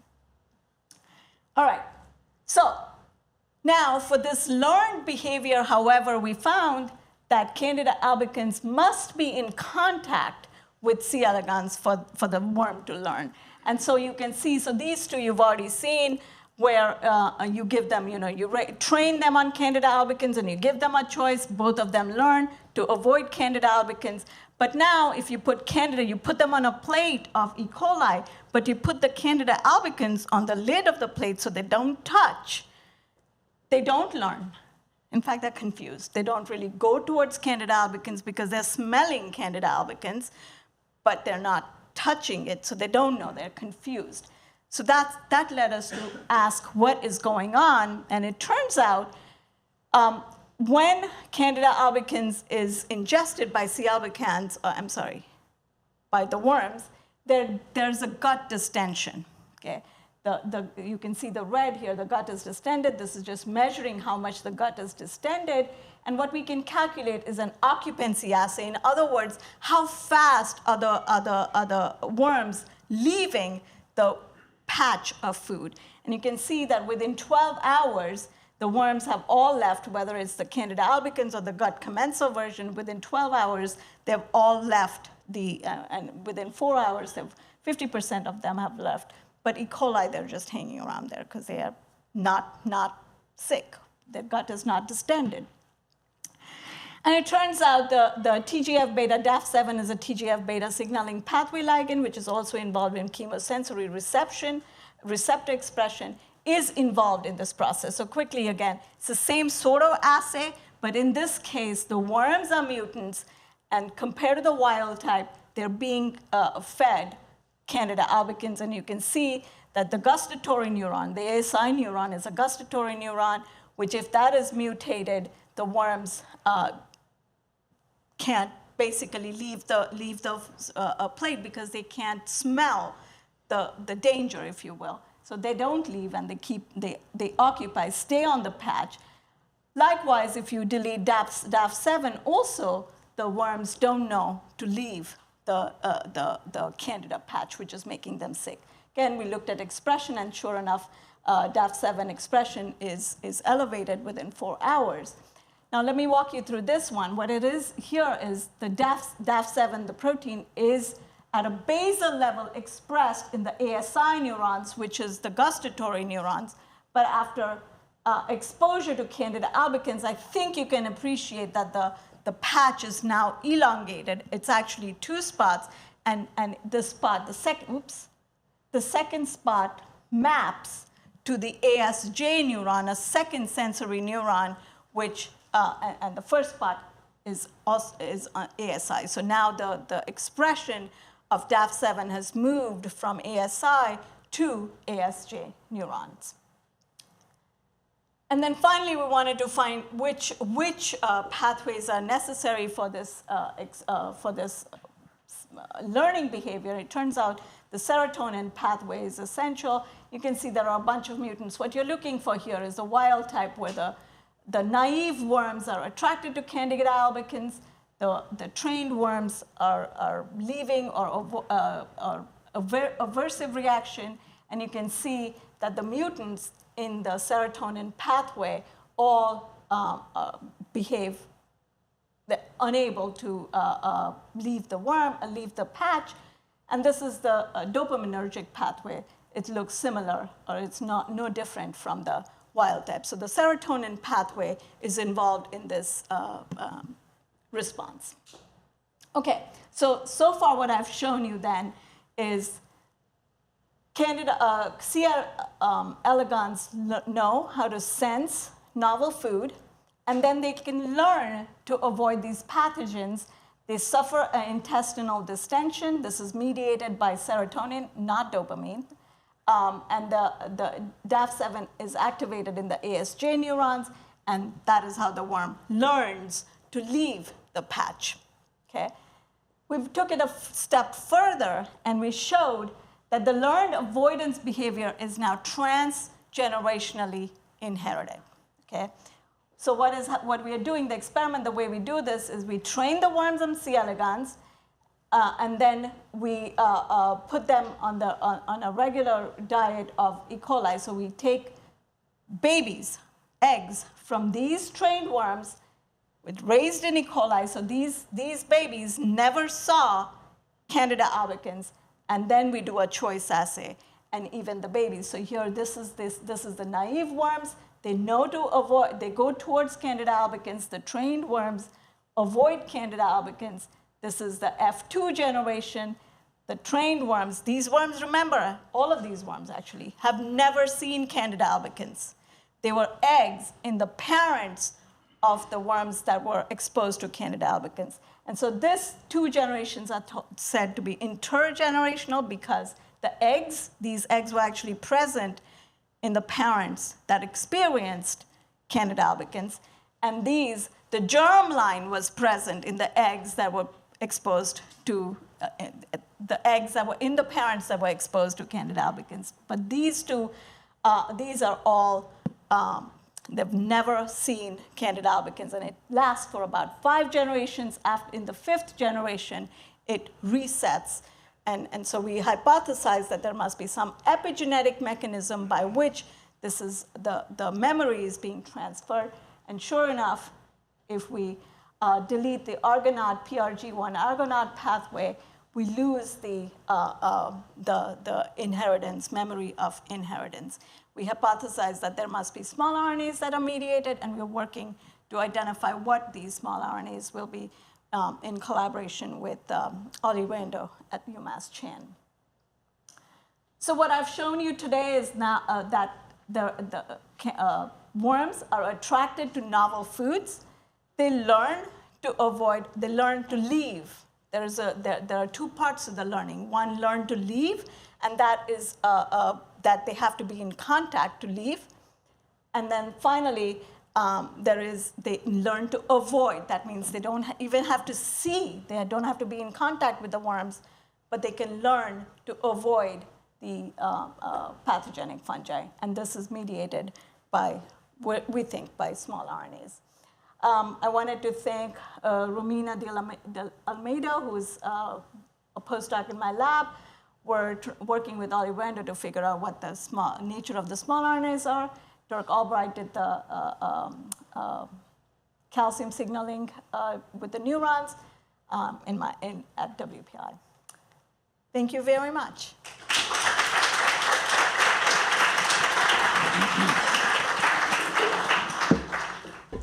All right. I'm Jeff Buca. I'm the last thing standing between you and lunch, so I'll try to make this a little faster. I've listed some of my conflicts there on the slides. There we go. There's yeast. That was for you, Jerry. Okay, so I'm going to talk about scaling up DNA engineering from yeast TY1 to genes, pathways, and genomes, not necessarily in that order.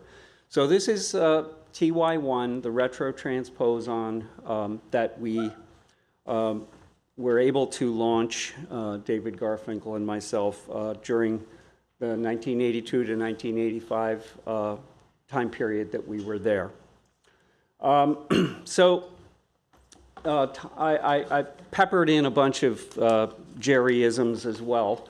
One of the top 5 things I learned from Jerry is stick with it.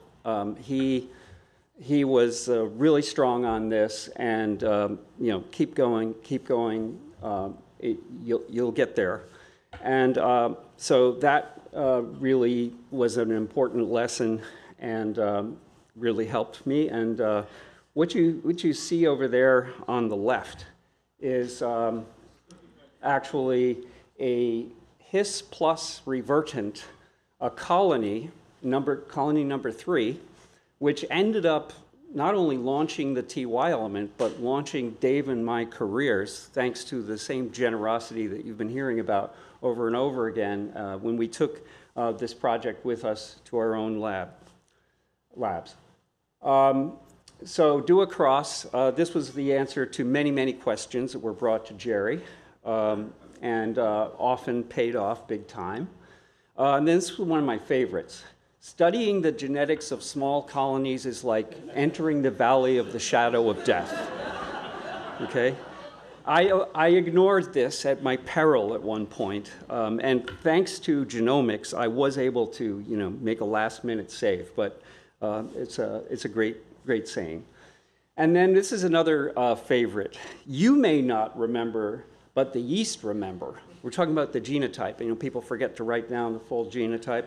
I think that was actually Cora Stiles, but we'll give it to Jerry today. So, and then the last one was, when you give a talk, you got to have a theme, and you got to go back to it again and again during your talk. Okay, so what's my theme today? Well, I decided, you all heard, we worship you, Jerry. I mean, you did amazing things for us and for science. So my theme is religion. All right. So before I get into that, though, there's 3 famous Fink Lab artifacts I wish I had a picture of. And those of you who were there from 82 to 85 will recognize these.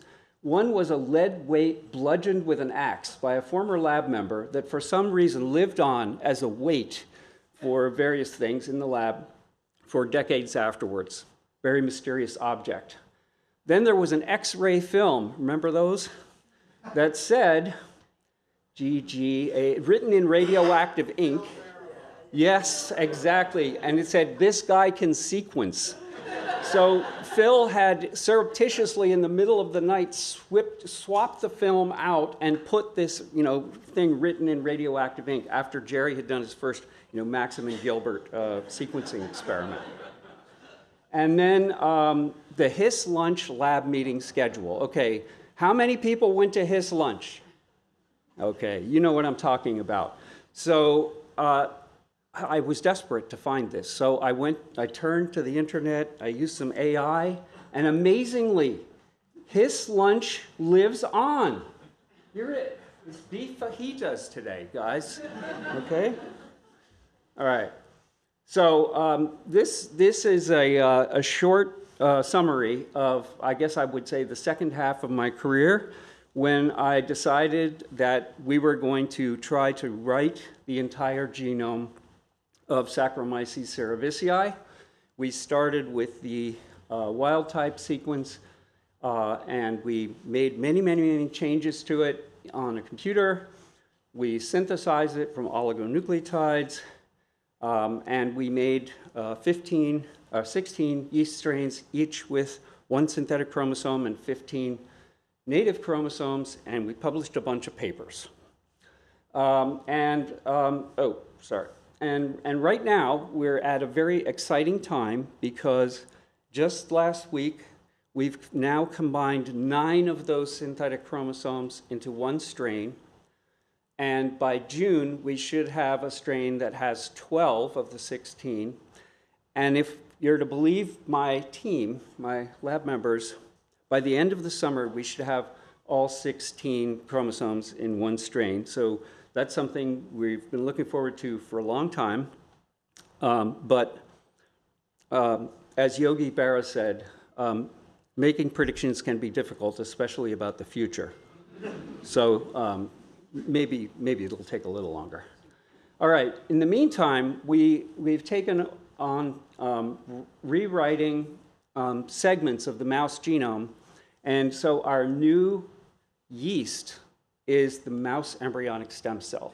So we can do with mouse embryonic stem cells pretty much all of the things we can do with the yeast genome now, and we're using that, as you'll see. I'll give a brief vignette to actually develop living models of human diseases and traits by extensive humanization of swaths of the mouse genome. So just a few more words about the synthetic yeast genome, yeast 2.0. Here you can see the 16 chromosomes. And as I always like to say, God didn't make all the chromosomes the same size. So when we started the project, we started with the small chromosomes, and then we got this big international party of like-minded researchers together, and we had to sell them on making chromosomes that were much bigger than anything we had ever built. But it all worked out, and in the end, we actually recently assembled this synthetic chromosome 4 at 1.4 megabases together with some of our international colleagues. And so this has been a really remarkable project, and as I said, I think we're coming up onto a big milestone soon with all the chromosomes completed, as well as a tRNA neochromosome where we moved all the tRNAs from the main chromosomes onto this specialized neochromosome. Okay, so I talked about a genome. Now I'm going to talk about a gene. So this gene brings us back to retrotransposons and a disorder called XDP, or X-linked dystonia Parkinsonism.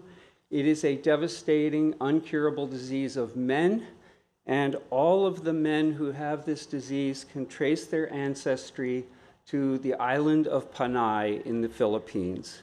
So this is a classic founder effect mutation. Unfortunately for these men, their onset is about 30 to 40 years. It's relentlessly progressive, and they die in their 40s and 50s. And it has many features, actually, of Huntington's disease. And this is what the brains of some of these men look like after they die. So you can see these very large holes or ventricles in the brain. So interestingly, this has been mapped to a gene on the X chromosome called TAF1, which encodes a major scaffolding protein of the complex that binds the Tata box. And in the biggest intron in this gene, 30,000 base pairs long, there is inserted a SVA retrotransposon.